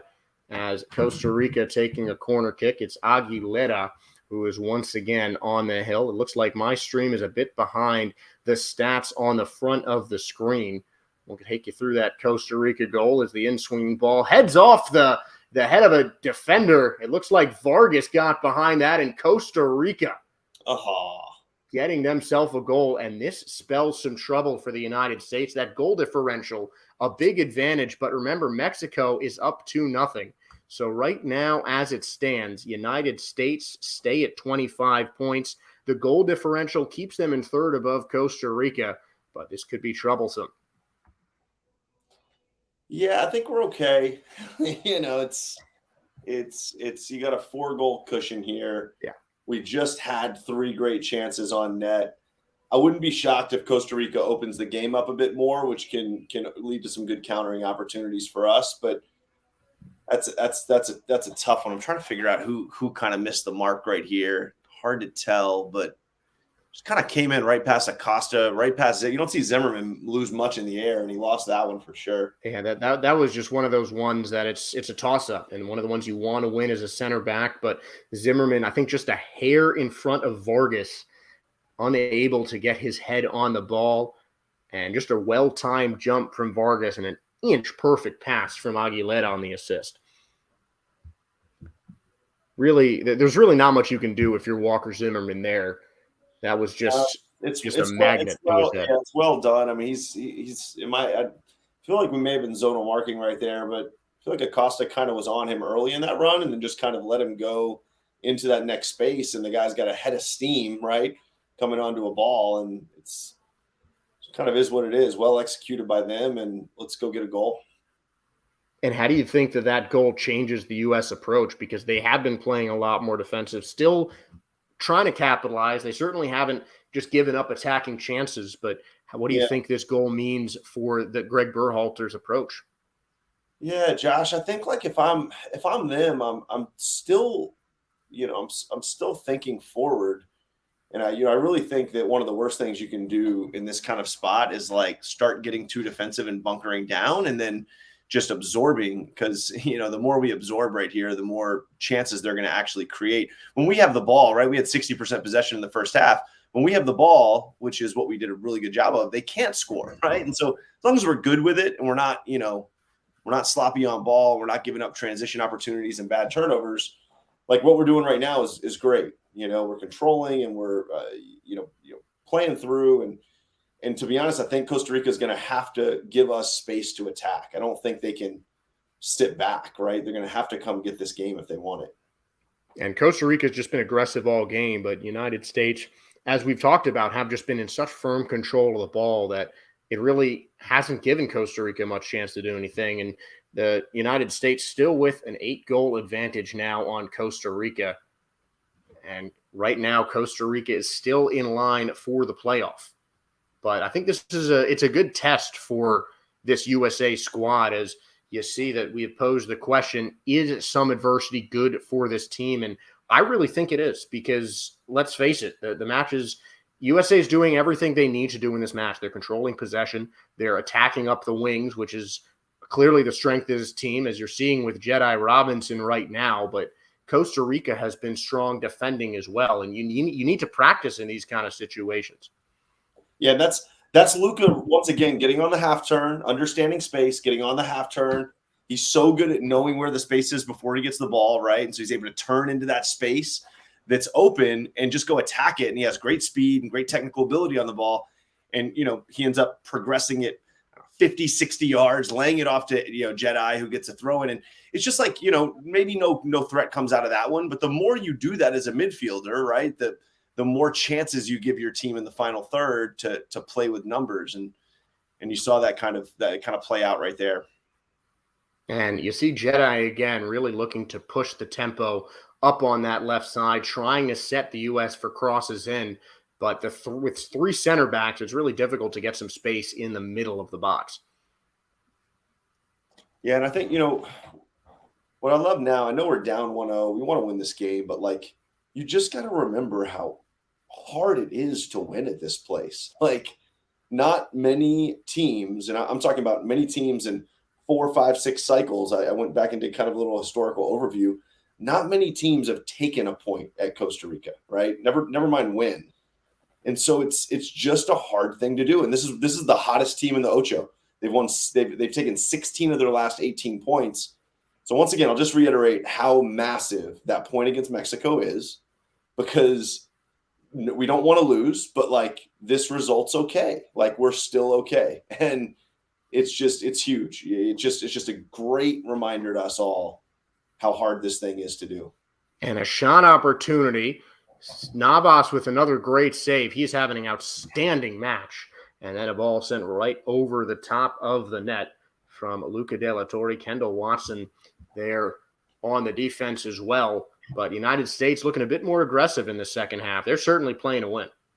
Yeah, really, I love this connection right here. You got Musa to Pepe, right? And I think you even had a Weah to Musa connection before that. And that's what, it's been nice to see Musa and Weah have built a really nice connection down that right side. And I think Dest, when he was in with them, it was kind of a 3-man game over there that was really fun to see.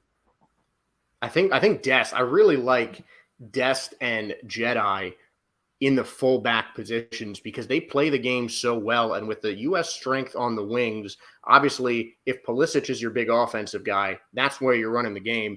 And Dest and Jedi complement that so well, because they're so good bringing the ball up, like Marcelo did for Real Madrid. They're so good at bringing the ball up into the attacking part of the pitch from the defensive position. Yeah, and they're a bit different, which I think is kind of a great thing for us, because it gives us diversity on both sides, where, Anthony's a little bit more direct and constantly making those kind of wide runs and staying out near the chalk. And, Dest likes to invert and come inside and combine because he's so technical. So it's such a strength of ours when we have both those guys firing. And then even Yedlin, a guy who can come in but also make those wide runs, and just so much speed on the wings and the fullback spots and in the attacking parts for the United States, that there's just so much they can do in that 4-3-3 set that Berhalter uses. But now Costa Rica with an attacking chance. They're certainly looking to pile on the goals. Strong defense from the United States as a shot attempt is quickly blocked, and now the United States are on the counter. But before they can, the pass comes out of bounds off the foot of Tim Weah. So I think, something just to kind of be aware of. We're in the 57th minute, the midfield battle, right? If you're watching this game, who's going to win second balls? Who's going to connect cleaner, right? I think that's really where this game is very much going to be won if we're going to go get it. Our midfield we've done a great job this half of connecting play.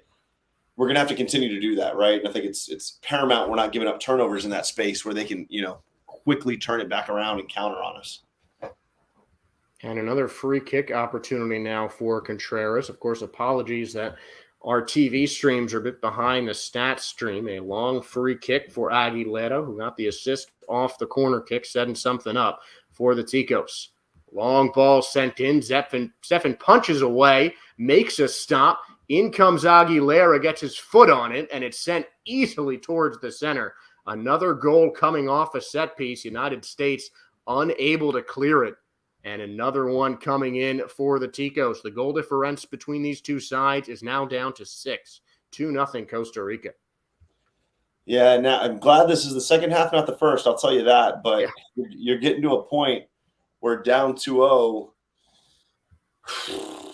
It's I'm not quite sweating yet, but it's it's not great. It's not great. And what's funny is both of these things. I think both of these goals have come relatively against the run of play. I feel like we're controlling the game, and they got a corner and they got a set piece from about 45 yards out, and we just did an atrocious job with this. I mean, oh man, that's rough. The United States caught ball watching. Clearly, no one was looking at the men closer to that 6-yard box. You see, both the Robinson brothers were looking right at the ball and not at their man after Stefan had to come way off his line to prevent Vargas from getting another head in. And that's not what you want to see after such a strong defensive first half from the United States. This just looks like a completely different American team in the second. Yeah, and this is another situation, and this is where I've been really critical of Stefan. He doesn't always make good decisions coming off his line, right? And you saw a couple of them last game that we kind of got away with, but he's just got to do a better job of deciding when to come off his line. And I just don't know if that was the moment, or he's got to try and punch that away, right? If he sees the crowd, then you punch and you clear it out, and it kind of there's a lot of elements that give up a goal, but it starts with you as the keeper, making sure that, you're making good decisions and you're doing a good job of kind of controlling the ball when you can. And there are 3 substitutions. Shaq Moore switching for DeAndre Yedlin. Gio Reyna is in the game as well for the United States in a swap at the striker position. Pepe out, and in comes Jesus Ferreira. And looks like Reyna is going to go to that right wing instead of Tim Weah. Josh, what's funny here is correct me if I'm wrong, and I'm trying to think offhand, but I don't think we've given up 2 goals in any game other than the Canada game. I just trying to run it through my head, but I think this is only the second time in qualifying we've given up 2 goals. And remember that Canada game, they got a late one when we were pushing forward, so we really didn't even give up 2 in that one. We gave up 1. So it's funny how this thing goes, right? Yeah, and I'm looking at these, and the last time I see they gave up multiple goals, aside from Canada, was in 2020. In November 2020 was the last game in a friendly against Panama. US won 6-2, but in the qualifiers, you're right, Adam. It has been a clean sheet, or it has been a 1-goal draw. And the United States have just been so dominant on defense, but right now they are not closing as well as we've seen them do. Yeah, and two set pieces, right? And that's kind of it's been like the times I feel like we've won the set piece battle, and at times we've lost it. You saw in the first Panama game, it was a corner kick that we did an atrocious job of, and it was an own goal. And I feel like it's kind of been our Achilles heel, and it's been our, it's what's won us games. The set pieces, I think, won us the Honduras home game, and it won us the Canada Nation Leagues game, and then it's, loses us games. So you think with Miles and Zim in there, man, those guys are so good on set pieces, you'd think we'd be better. It's where you miss a guy like West, though, just having that that third guy who's a dominant set piece guy in the middle. And I think that set pieces are really the separation between a good and a great team. And I know I mentioned New York City FC just anytime I talk about soccer, but they're a really great example in terms of the impact that set pieces can make, because I believe it was 3 seasons ago, New York City FC was the worst set piece team in the MLS. They gave up the most goals and they got the least amount of set piece opportunities in all of Major League Soccer. I don't know the stats exactly, but I know their positioning in the set piece rankings in the MLS drastically improved, and they win the championship last year. So the better, though, you get at defending set pieces, the better you are as a team. And that really seems to be the final piece of the puzzle, because the talent is there. Talent-wise, depth-wise, United States is up there with some of the best of the best. They're a top 15 team in the FIFA rankings right now, and set pieces is really the thing they need to tighten up the most to push them to that next level, and maybe even make them a contender in Qatar. Yeah, and I'm gonna, I have no shame right now. I want to see us muck this next 25 minutes up, right? What everybody's done to us anytime we've gotten behind, time wasting. Like, listen, let's qualify for a World Cup. Like, I get our pride wants to try and go win a game in Costa Rica, all that good stuff. But let's qualify. Let's not do anything right now to give up, 1 or 2 more goals. I love for us to go get one right now. If we get one right now, I think, Josh, we're going to feel pretty good. Oh, absolutely. And you look at the possession stats that have come up 65% towards the U.S. I don't want to say they're parking the bus, because they're not, but the aggression is definitely toned down, and I think they're doing exactly what you want them to do, Adam. They're just trying to qualify, but the problem with that is it looks ugly right now. It is an ugly qualification, as they're not really trying to win. They're just trying not to lose. Yeah, and you know what is like Panama is in a fairly low block. Like, I thought Panama would try and come get the game a little bit more, and they really haven't. They're kind of letting us do what we're doing right now, which is knock it around, make a mistake, go the other way on us, get a set piece, right? It seems like that's the game plan. I'm just shocked Panama's not bringing the game to us more, because, if they go get a couple, like, in my opinion, we'd have to get really unlucky if Panama's going to sit in a low block like this. To get really unlucky and play really poorly to give up 4 more goals. We have to give up 4 more goals right now, So, and both teams just look very different from the start of the game. It was a bit more aggressive at the beginning. The Ticos were coming out firing. Yep. They were just sprinting towards the ball, sprinting towards goal. But now they're letting it. They're trying to really let the USA beat themselves. They're really taking advantage of the set pieces, and they're not in the attack mode that you would have expected them to be. And they're letting United States just sit back, and they're just taking their chances when it comes. As Pulisic has a chance, but it's sent away. A couple more substitution coming in for Costa Rica. Kendall Watson, one of the Ticos' strongest defenders, is going out, and Yeltsin Tejeda is going to come in. And Pulisic is going to send in corner kick number 8 here in the 67th. We'll see. I think this is going to be really telling for the United States. They need to get at least an attempt on goal just to remind Costa Rica that they're still here, as a long in-swinging ball just misses the head of Yunus Musa. But Musa getting it back. Musa has been outstanding on defense, I believe, Adam. He's just been so strong getting those interceptions and really controlling the midfield. Yeah, I agree. Really nice ball there to Reyna. And I want to see Reyna get a lot more involved on the offensive side, because I think that Reyna might be the most skilled player on this U.S. team. Obviously, the spotlight's on Pulisic, because he's really come into his own as just a superstar on both the national team and the club level internationally. But I think Gio Reyna is every bit, has the potential to be every bit the superstar that Pulisic is. Yeah, I think if Gio hadn't gotten hurt this year, by right now, his profile internationally, I thought he was primed to have a massive year. I think the injury just set him back, but to your point, 6 months from now, I think we're going to be speaking about Gio in a little bit different light. And there obviously the transfer rumors about Erling Haaland, who is clearly the star at Dortmund. He's one of the guys who is expected to make a big money move. And I think Gio Reyna is next in line to control that Dortmund offense the way Haaland has for the past couple of years. Yeah, the other thing, Josh, that we have to remember is who went out at halftime? Tyler Adams. What happened after halftime? You give up 2 goals. And I get they were on set pieces, but both of the moves that led to the set pieces those are moments that Tyler Adams is so good at snuffing out. For all the slack he's gotten recently. And listen, his ball control and his passing have not been great over the last couple months, but the guy still just gets it done defensively. And there's so much more solidity when he's in. And another guy that the USA is clearly missing in this game who plays a similar position to Tyler Adams is Weston McKinney, obviously with the bad leg injury right before this last window.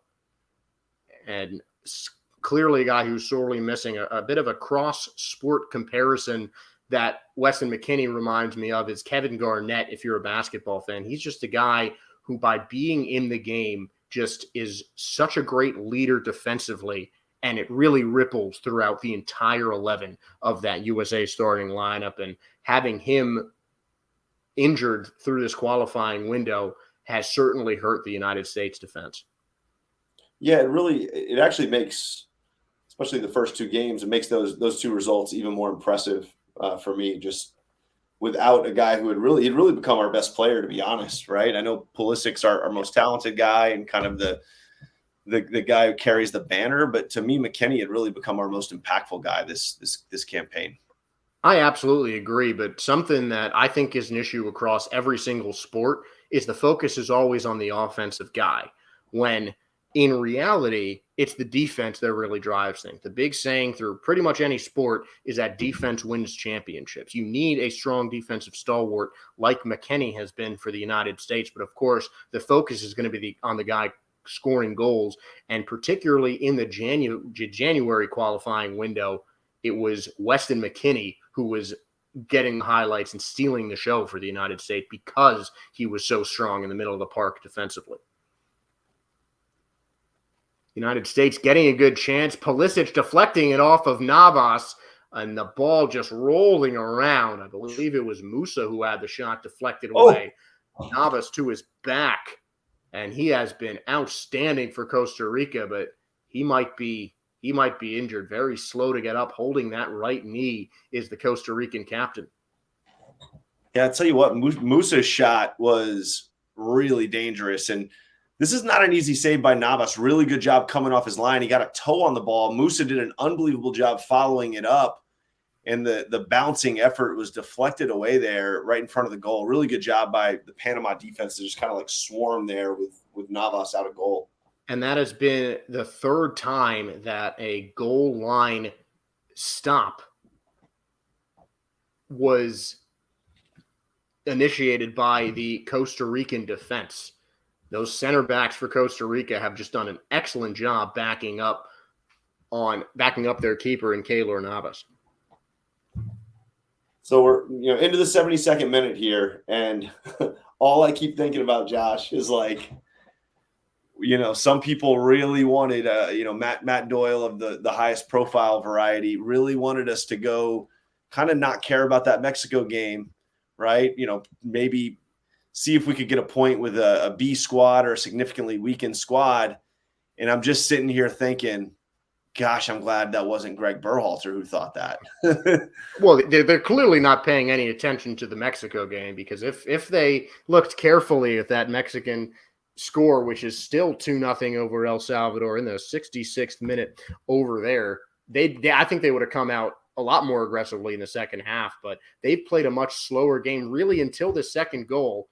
In the last about 10 minutes since Costa Rica scored that second goal off the free kick, this is the first time you've really seen life in the U.S. offense in the second half. Yeah, and this is it though, man. This is the benefit of getting the 4 points, is like you can kind of have a little bit of a stinker. I don't even think this game's been a stinker for us. We've had a lot of good chances. We just haven't put any home. and they've got 2 set pieces they capitalized on. But at the end of the day, you're down 2-0, right? And so the cushion is that Mexico point. That Mexico point, makes this a goal differential game, and it doesn't make it a loss sends you to a playoff game. And I was a big advocate, before the window. I was like, you just make it a 2-game window. If you go get the first 2 games, it means this last game, is a goal differential game, right? And the result isn't necessarily what loses it for you. It's the goal differential. And you can really, it's like we said, with those first 2 games, getting that point against Mexico, having that 4-goal win against Panama on Sunday really allowed a game like this to kind of happen, where it's been 2 small mistakes that led up goals. Very fixable things. When Berhalter and the rest of the squad go back and study this film, the mistakes that led to those U.S. goals are very fixable. That corner kick goal missed Zimmerman's head by about 1.5 inches. That free kick goal, Stefan got pulled way too far off of his line, and the defense was just ball watching, didn't really notice Costa Rica sneak in around and behind them to get that goal. 2 very fixable mistakes have made this a 2-0 game. So to answer your question, Ferdy, I don't think this is really gonna take anything away from how good the U.S. has played in this window. It just means, hey, we're good. We're in the World Cup, but there are still those small little things that the United States needs to tighten up to really cement themselves as a threat in Qatar. Yeah, I was trying to just kind of run the numbers on this a little bit. Like if we win that Panama game by 1, our goal differential is 3. If we win that Panama game by only 1, this is getting tight. I think 4-0. I think a 4-goal lead would beat us. So I mean, I'd feel a lot more nervous. So yeah, you kind of mentioned that not just the Panama win, but the big Panama win, right? And that's what's given us this cushion where, with 15 minutes left, we're still going to keep knocking on wood till it's all the way home.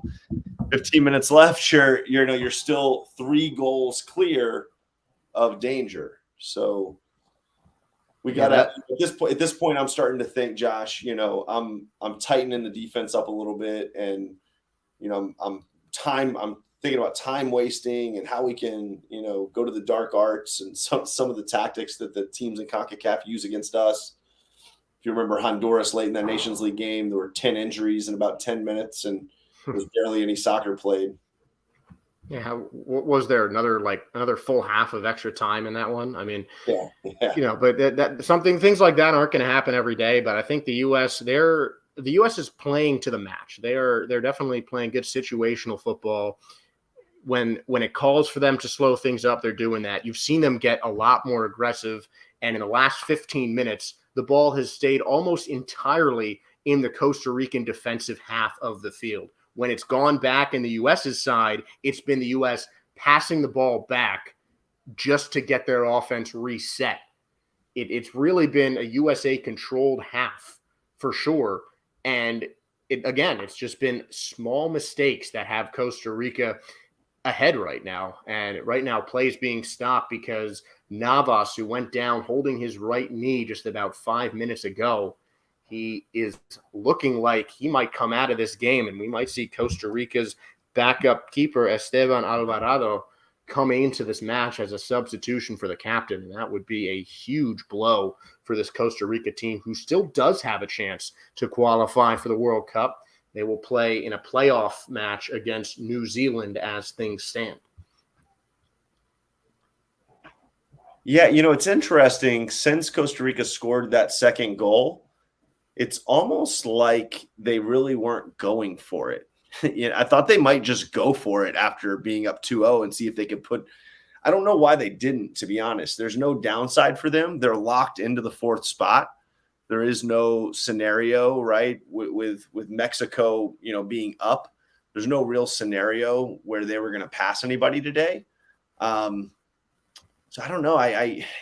I'm shocked they didn't go for it a little bit more here. I really feel like the last 17 minutes since they scored, you've said it best. They've kind of set back, let us control the game, let us have it in the half, and maybe try to get us on the counter a couple times. But it's weird. I was really expecting them to go full throttle at us. And we're going to get back to that in a minute because Keylor Navas is being taken off to a standing ovation by the Costa Rican faithful in what could be his final qualifying spell for the Ticos. And they saw the replay. He kind of slid awkwardly on his right knee. He's going to pass the armband to Yeltsin Tejeda, and Esteban Alvarado will get his third appearance in the World Cup qualifiers coming in the net. This could be a huge opportunity for the United States. But before we get into that, Awaken Atlas asks when the draw for the World Cup is. I believe the draw is on Friday. But I know that, as he said, the Intercontinental qualifiers will be in June. It's set to be Costa Rica and New Zealand when we're looking at this match. Yeah, I can't wait for Friday. I'm still not going to work here, but I think it's going to be a really fun day, man. It's been a long time. It's been, 8+ years since we've 2014, the last World Cup. United States in that group of death with Germany, who won the World Cup that year. They advanced out of their group ahead of Cristiano Ronaldo and Portugal. No small feat. And of course, the match I remember most from that World Cup was that Tim Howard 16-save goalie clinic that they ended up losing 2-1 in extra time against the Red Devils of Belgium. But right now, the United States is 10 minutes away from booking their spot in the Qatar World Cup in November. Costa Rica needs to make up 3 more goals to put themselves in that automatic qualifier position. They have 10 minutes to do it, and still United States in complete control. And Costa Rica is still letting the U.S. control this. They really are. And United States looking a bit more aggressive with a backup keeper between the pipes for the Ticos. I think it's 4 more goals, Josh. Could be wrong on that, but I think they need to beat us by 6 tonight. I think counting the Mexico, it might be 3 more. I know. I don't know if the 6 goals, because I know it was 6 goals at the start of it, but with the 2 goals from Mexico, that might change things a little bit. How do the Mexico goals impact it? Mexico, it's that goal differential. Mexico still two goals behind U.S. in goal differential, but they're up 2-0 on El Salvador. That's for second, though, right? That's for second. Yeah, okay. Yeah, that's right. Yeah, I'm saying for 4th right now. Costa Rica, I think, needs to be 6 clear of us. I don't think tying us on goal differential does it for them because we've got the goals for. I think we have to lose this by 6. I think that's what I read, but I could be wrong. Either way, let's not give up any more goals. Yeah. It doesn't look like that's happening. Is a foul committed by Orlando Gallo on Gio Reyna, who I just love seeing his aggression, able to cut in from that wing spot that we see him on. And he continues to make an impact. I just can't wait until we have a fully healthy Gio Reyna and Christian Pulisic just wreaking havoc on opposing defenses. I think that is going to be a heck of an offensive 1-2 punch. Because if I really can't remember the last time we've seen both Reyna and Pulisic at the height of their health and really at the height of their offensive powers, because those guys are as good as anyone in the world right now.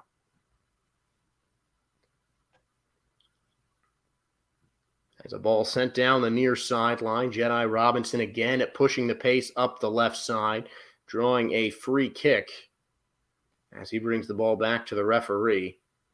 Foul might have been on Robinson as Luca De La Torre as well, sending some nice balls in. And the foul looks like it was on Robinson. He looked like he grabbed the jersey of Alonso Torres. You can just see once again, you can see the quality of Luca, man. It's on display. This is now, I guess, really his third appearance with us. He didn't get into that Mexico game, but great against Honduras, great against Panama. And now to me, he's been great in the second half against Costa Rica. Again, a lot of great data that really, I think, verifies what a lot of people saw, including myself, who've been watching some of his games in Netherlands and a lot of what he's doing there. And he's been, honestly, if you watch his games in Netherlands, it looks exactly like this game. He's just constantly driving forward. Yeah, and he's a guy I really haven't seen a lot of, a guy who's playing in some top quality football, playing for Heracles in that Dutch league. A goal on 17 shots for them this season. Another young up-and-comer, 23 years old for the United States. So the U.S. soccer talent just continues to grow and grow, and a guy that we don't see active tonight, Gianluca Busio, another guy who adds a lot to that deep, deep midfield group in the U.S. And a little Jordan Morris sub, Morris on for Pulisic. So hopefully see out this game. Yeah, I'm surprised they didn't take Pulisic off sooner. He's played another nice game, but Costa Rica really did a good job just taking him out of the contest. Pulisic, the only reason we've talked about him a lot is because he's coming off of his first hat trick for the U.S., and he's taken all the corner kicks, United States with 9 of them. And a big shout out to Giuseppe D'Angelo. Really appreciate the support. And he's right. Make sure to subscribe to State of Soccer. We're less than 100 followers away from 4 digits. We do all this for you guys. We want to make this the best U.S. soccer watching experience. Get you to keep an eye on some of the young talent as the USA continues to emerge in the soccer world, up to 12 in the FIFA rankings. And they are about 6 minutes clear, excluding extra time, 6 minutes away from qualifying for their first World Cup since 2014. Yeah, it's kind of starting to hit me now. I mean, I think we're giving up 4 goals in 6 minutes here. So it's been a long road, Josh. It's been a really long road. And it's been, we didn't make this easy, including tonight. We haven't made this easy really at any point in the journey here. But it's World Cup qualifying. It's not going to be easy. Yeah. Saw that with Italy this week. And as if you go on our channel, watch the video that Brian posted earlier today on what happened in that 2018 World Cup window. I certainly remember unable to watch that game on television, but just staring at the ESPN stat stream and just watching the anger in myself rise at just everything going wrong for the U.S. and what looked like a pretty certain qualification for 2018 just slip away from the U.S., slip out of the USA's hands.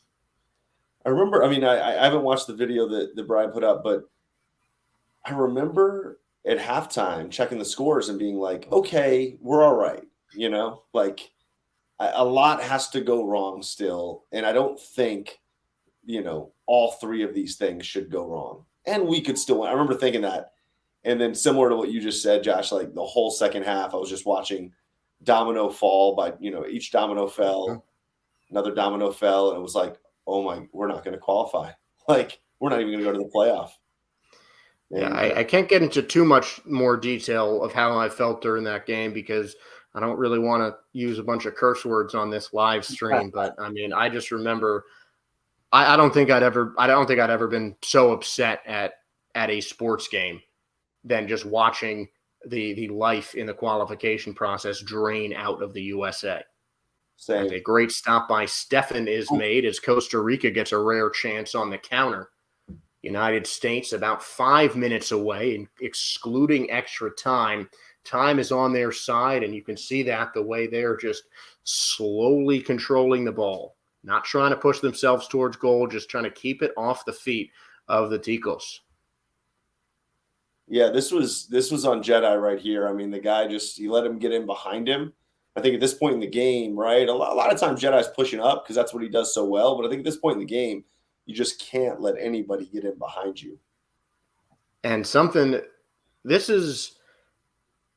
has been so good in this qualifying window, but today I have seen him do a lot of ball watching, and that is something that he really needs to fix because he's so dangerous coming up that left side, but it's just his marking needs to be improved, and that's something he's going to need to shore up before Qatar because it looks like that spot is all but secured.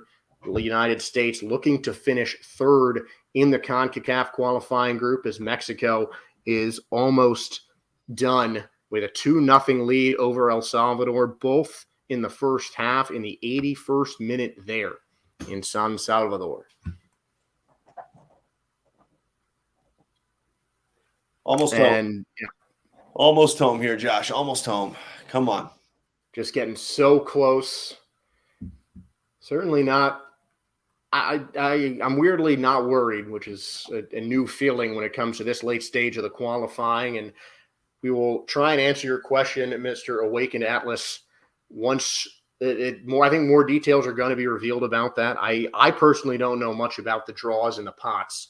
I just know that United States are pretty close to booking their spot, getting a ping pong ball, as it were, in the running.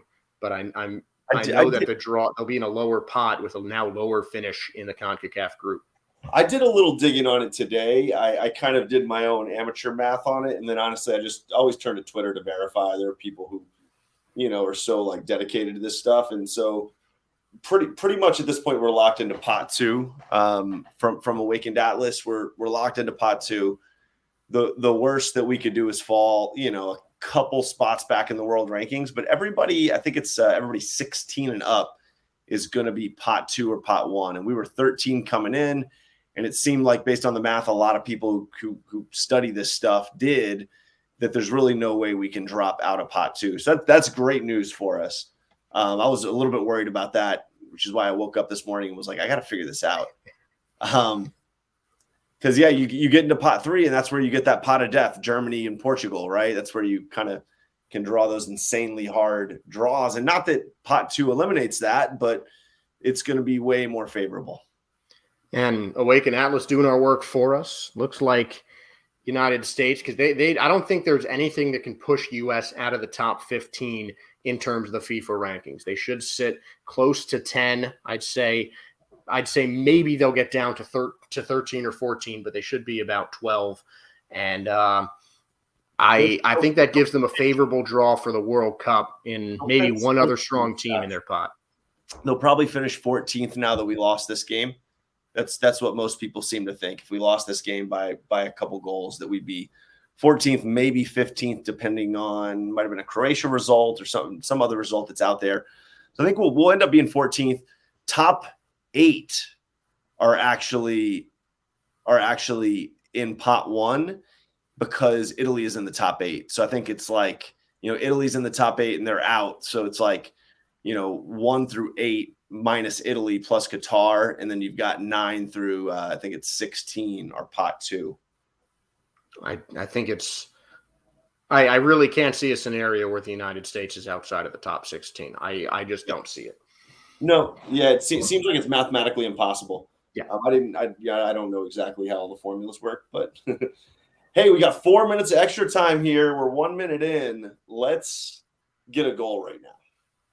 And the clock ticking down. The United States, I think you can kind of feel that they are ready to get their first World Cup place in 8 years. 2 minutes remaining in this game, though Costa Rica has a 2-0 lead.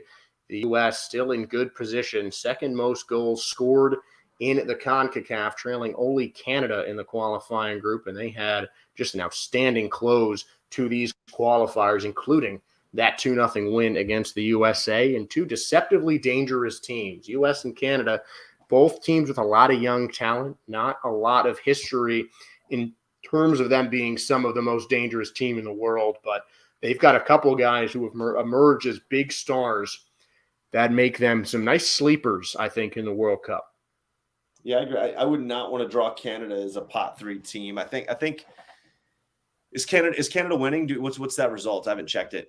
Canada's already qualified, but they are trailing Panama 1-0. But that result is meaningless right now. Canada locked up their qualification last week. Yes, so it's actually where it's meaningful is pot. They had a chance to play themselves into pot 3 tonight with a win. So a loss keeps them in pot 4, which, it's getting harder for them. But I'll tell you what, it's harder for whoever draws them. Them as a pot 4 team is tough. Because, they got some good players and a great system, and they're disciplined with it. I would hate to draw them as a pot 4 team if I was not from CONCACAF. And I know Brian and I were talking yesterday, and we'll get to Canada more in a minute, but couple of good points. Para Will, I think, made a really good point. Doesn't like losing the game. And the important thing is that they are in the World Cup. United States did what they have to do. And I agree. I think they're good enough no matter what to get out of the group stage in the World Cup. And then Faraday coming back in the comments section. They should have won that home match against Canada. Adam, I know I was unable to watch all of that match. But it's just that was just one of the examples of, small mistakes. United States letting a key match get through their fingers. I want to see what your thoughts are on that. Yeah, that game was a bummer. I didn't think we produced many chances all throughout. I thought we were pretty – it was just tough, man. We had a Costa and Leggett as dual eights. We really couldn't move the ball through the midfield. And that's one of those games, Greg takes a little bit to kind of learn some of the guys in the pool. I feel like longer than some of us wish he would. But that's a game that was just crying out for a Musa and a De La Torre. And I think Musa was out that window, so that's not on him. Hey, we're here. Let's go. And just before the 4-minute mark of extra time, the whistle blows, and the United States are going back to the World Cup. God bless America. Start singing the song. Start chanting. Outlaws, get ready for Qatar. The USA is back in their first World Cup since 2014. And I know I can't be happier. Adam, you've got to be. Well, you're running around your room clapping right now. Hey, I always thought we'd get it done, but I doubted it a couple times. Like the ghost of Kuva came back to me, and the PTSD, the sports PTSD, hit me a couple times pretty hard through this cycle. So it's been a long journey, man. I gave up soccer for like a year after Kuva. I couldn't watch much club. I couldn't watch any of I watched none of that whole year, that whole Saracen year. I'll be honest. I just couldn't watch. I just couldn't get back into it. I tried a couple times, but I heard we, beat France before the World Cup. I didn't watch that. I was just so depressed about it. And so it's a long time coming, man. I really made myself get back into it in 2019.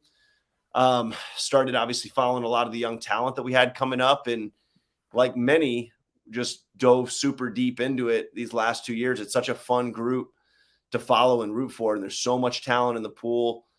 And listen, like a lot of people have said it, and Of Berhalter at times, and this is a young group, man. This may be one of this might be the youngest team in the World Cup, right? We don't know that as a fact yet, but I feel that we're going to be one of the 1 or 2, maybe 2, 3 youngest teams in the World Cup. And so it is a accomplishment, even with the amount of talent we have, to get it done. And was it as clean as we want? No, but we're there. Who cares? Put our name in. We're going. That's all I care about. We're going. And the teams do what they have to do as we welcome our fearless leader, Brian McLaughlin, back into the chat here. United States officially qualifying for the World Cup for the first time since Brazil back in 2014. And the USA, it might not have been the prettiest game, as we were saying, Brian, but we made it. United States back on the big stage. Adam, Josh, we did it. That's all that matters. We qualified for the World Cup. Kind of, a bittersweet as far as this game, this result. But then again, that's all we needed to do was to qualify. After 2017, the 2018 World Cup cycle, that's all I care about right now is the qualification. It's going to be exciting Friday to see this pot, see where the USMNT ends up in the draws. Josh, before the match, we kind of ran through some of the potential, group stage matches the U.S. could encounter. And there's a lot of really good teams in this World Cup here in Qatar, November edition, which has never been done before. So I'm really excited to see what ends up happening on Friday with that draw. And I think the November World Cup is going to be beneficial for everyone. I don't think anyone wants to be in the middle of Qatar in, June, July, August, when it's going to be hundreds and hundreds of degrees. So I think that's going to just improve the quality of play a little bit. But a lot of big storylines coming into the World Cup. But something I want to address is something that, Adam, you were talking about, the youth of the United States team. And something that I remembered is the last game that Brian and I did at the end of 2021 was that USA Bosnia friendly. And the thing that really jumped out was the average age of the guys, both USA and Bosnia, who long has not been qualified for the World Cup, but both of them fielded squads with an average age of 23. Now there's more veterans on this USA team when they're playing in competitive matches, but I wouldn't imagine that the average age of that team is much higher. I would say, I'm awful at math, but you got a USA squad when their top squad's got an average age of 23, 24. That is impressive. And to be able to be in one of the top two pots in that World Cup draw with such a young team heading into that 2026 North America World Cup, that makes the United States a very dangerous team on soccer's biggest stage. Josh, that's an interesting comment you make. And I think sometimes we tend to overlook how young this team is. We talk about it all the time, but for a team of this age to qualify, that takes a lot of skill. It takes a lot of consistency. Things could have been done better throughout this qualification process. I'm not really happy about this final result. I don't think we should, we're going to celebrate. We're going to relish in the victory of qualification, but adjustments have to be made after that 2-0 loss here. But once again, we did qualify, and 23, 24-year-old average age team, that's quite an accomplishment. Adam, what do you think there, about that? Yeah, I mean, I feel like every game, going back for 2 years now, the average age has been 23, 24. You see them posted every game. And so it is, listen, it's hard. I've got a lot of empathy. I coached some really young teams when I coached college basketball. And when you've got a little different, right? But when you have the least amount of experience, even if you have talent, right? Like experience can beat talent, right? There's some stuff that teams can do because they play together longer. They understand each other better. They understand how to frustrate you more. And what I do like a lot is I was halfway through this cycle. I was like, are we getting better? Is the team growing? And I think the thing we saw this window is we played better soccer. And to your point, this is a frustrating loss, but we had a lot. We were on the doorstep 4 or 5 times. I feel like this is one of those games where you put 2 of those home on an average night, and then the goals you gave up were set piece goals, and they weren't great, but we didn't give up a ton of opportunity through live play. Mm-hmm. And we produced a lot of chances in live play in the hardest place to play in the region. And so this isn't as discouraging of a result for me as I thought it would be if we lost 2-0. But I also just might be a little bit drunk and high on the experience. Us clinching, not literally, but of us clinching a world. I'm gonna cut off the experience part. So I'm gonna hear a little drunk and high and cut it off. Well, one thing I want to say, we got Awaken Atlas coming in, and this takes me back to the 2013 Columbus, Ohio 2-0 result against Mexico. Of course, that was a victory for the U.S. I was actually there with Awaken Atlas, so it's one of my good friends joining in.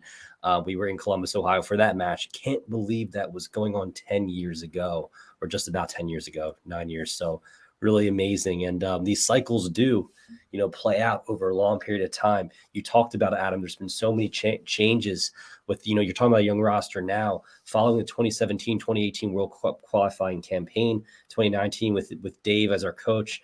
Sarashin, I can never say his last name. I mean, Sarah, thank you. I mean, just look back at that, where we were, look at where we're now.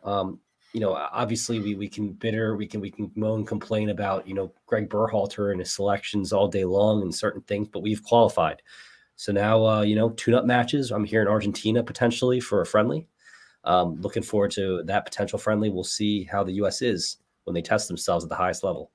And it's not just where we were in 2014, but if you look at the entire CONCACAF, the 2014 World Cup, something that we talked about earlier on, Costa Rica was borderline what St. Peter's was in this March Madness. They were a Cinderella coming out of nowhere team that went into, I believe it was the second round of the knockout stages in that. United States wasn't expected to come out of the group of death.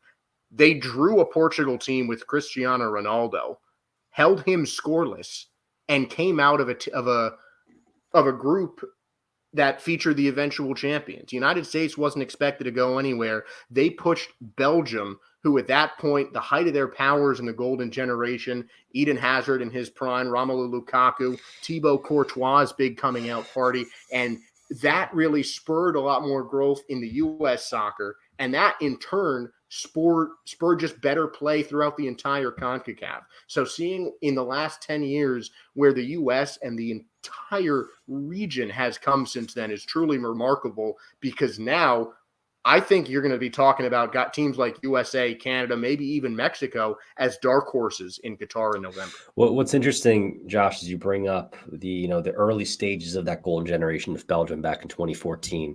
We saw Lukaku come off the bench. We saw De Bruyne was at that time playing in the Bundesliga, hadn't made the move to Manchester City. Could this be the US's first go at it with this? Obviously, it is golden generation that will age into hopefully a perennial, potential champion in 2026. I mean, you can see that, and I wouldn't really move past. I think the U.S. even in this 2022 cycle has a shot, in my opinion. Call me out for being crazy. Quarterfinal or even a semifinal if they put the strings together. I really think it's possible. Yeah, I mean, I know they. Sorry, you go ahead, Adam. No, we need to get a lot better. I mean, I'll be honest. Yeah. The pieces are there, the talent's there. We've got work to do this summer, man, to get there. And it's not just on the coaching staff to continue to grow the systems and the play.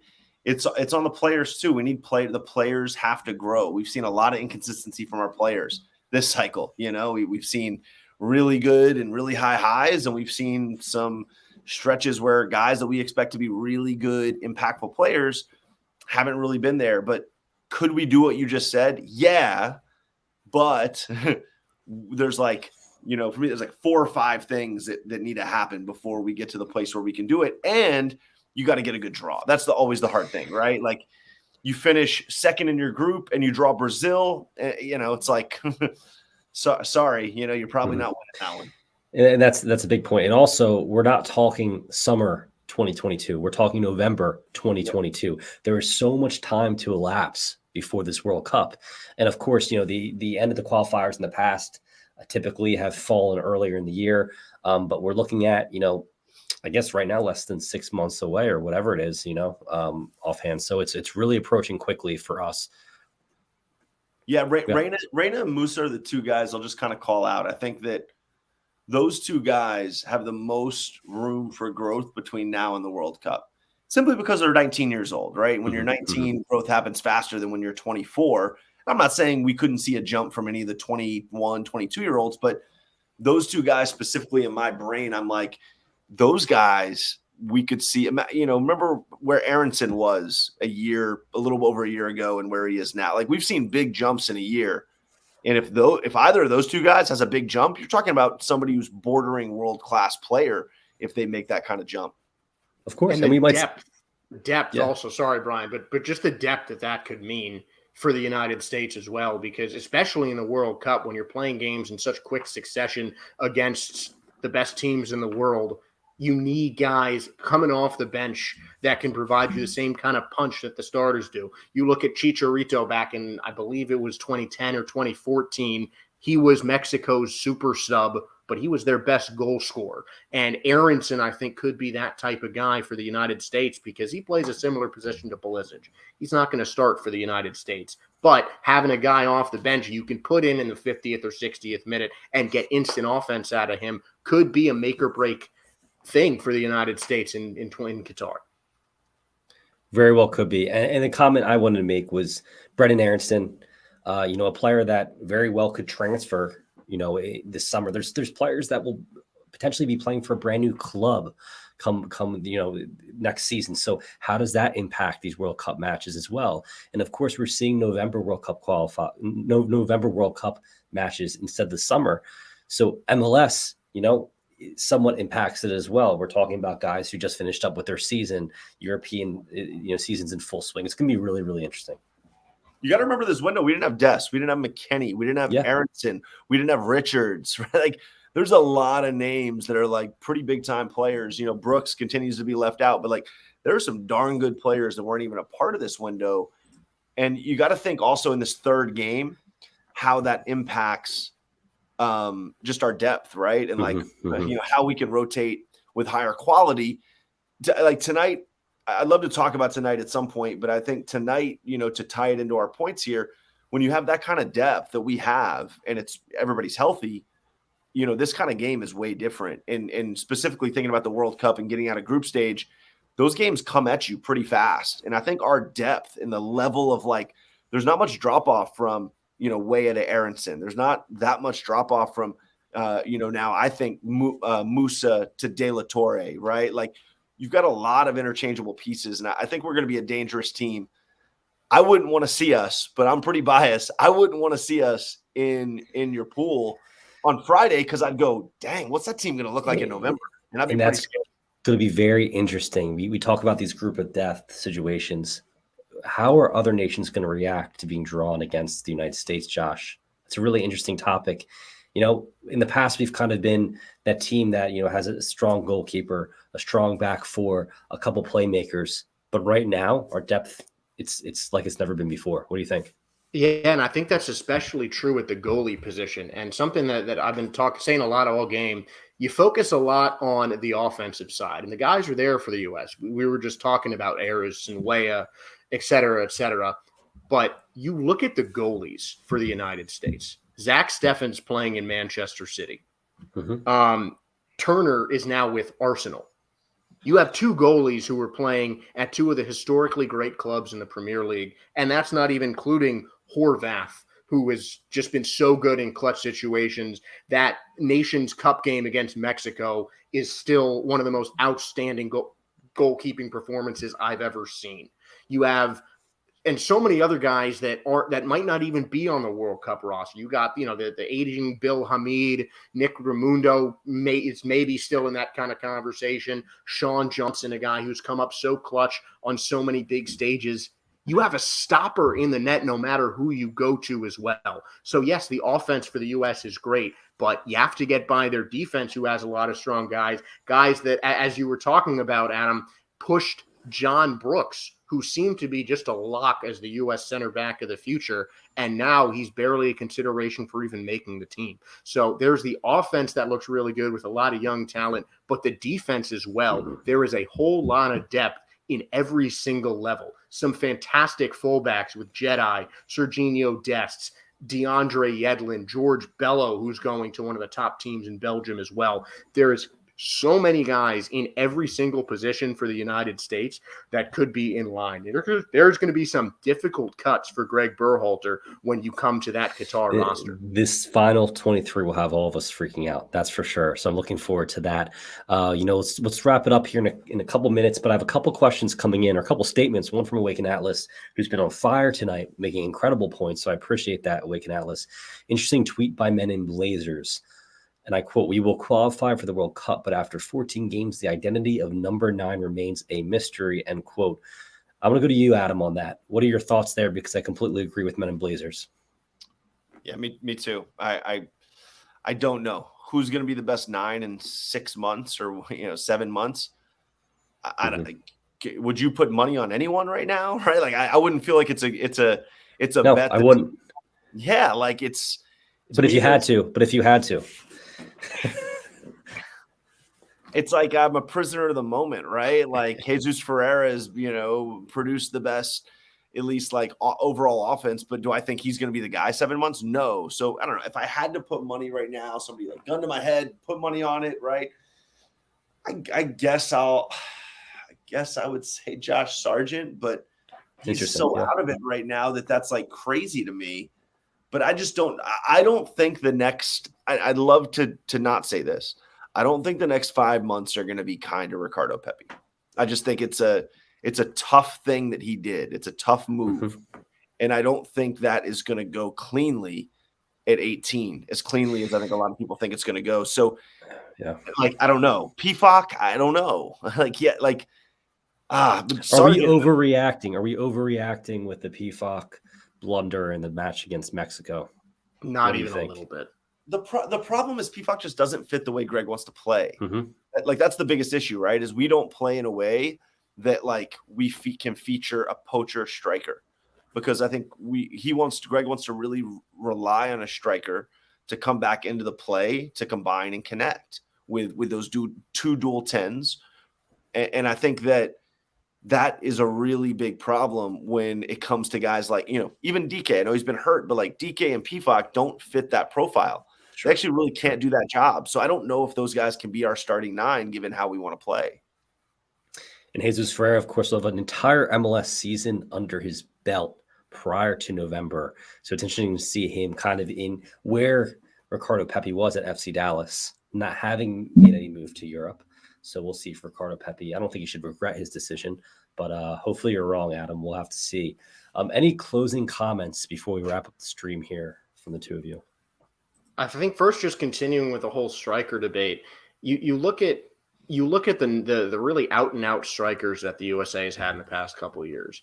Dempsey was so perfect for the US system. Zardes, Altidore as well. Altidore being so physical in that number 9 role. But at those times when they were really at the height of their powers, United States didn't have enough around them to get them the ball consistently. Now, everything around the number 9, I'm not really worried about, honestly. There's a lot of guys who can play the wings.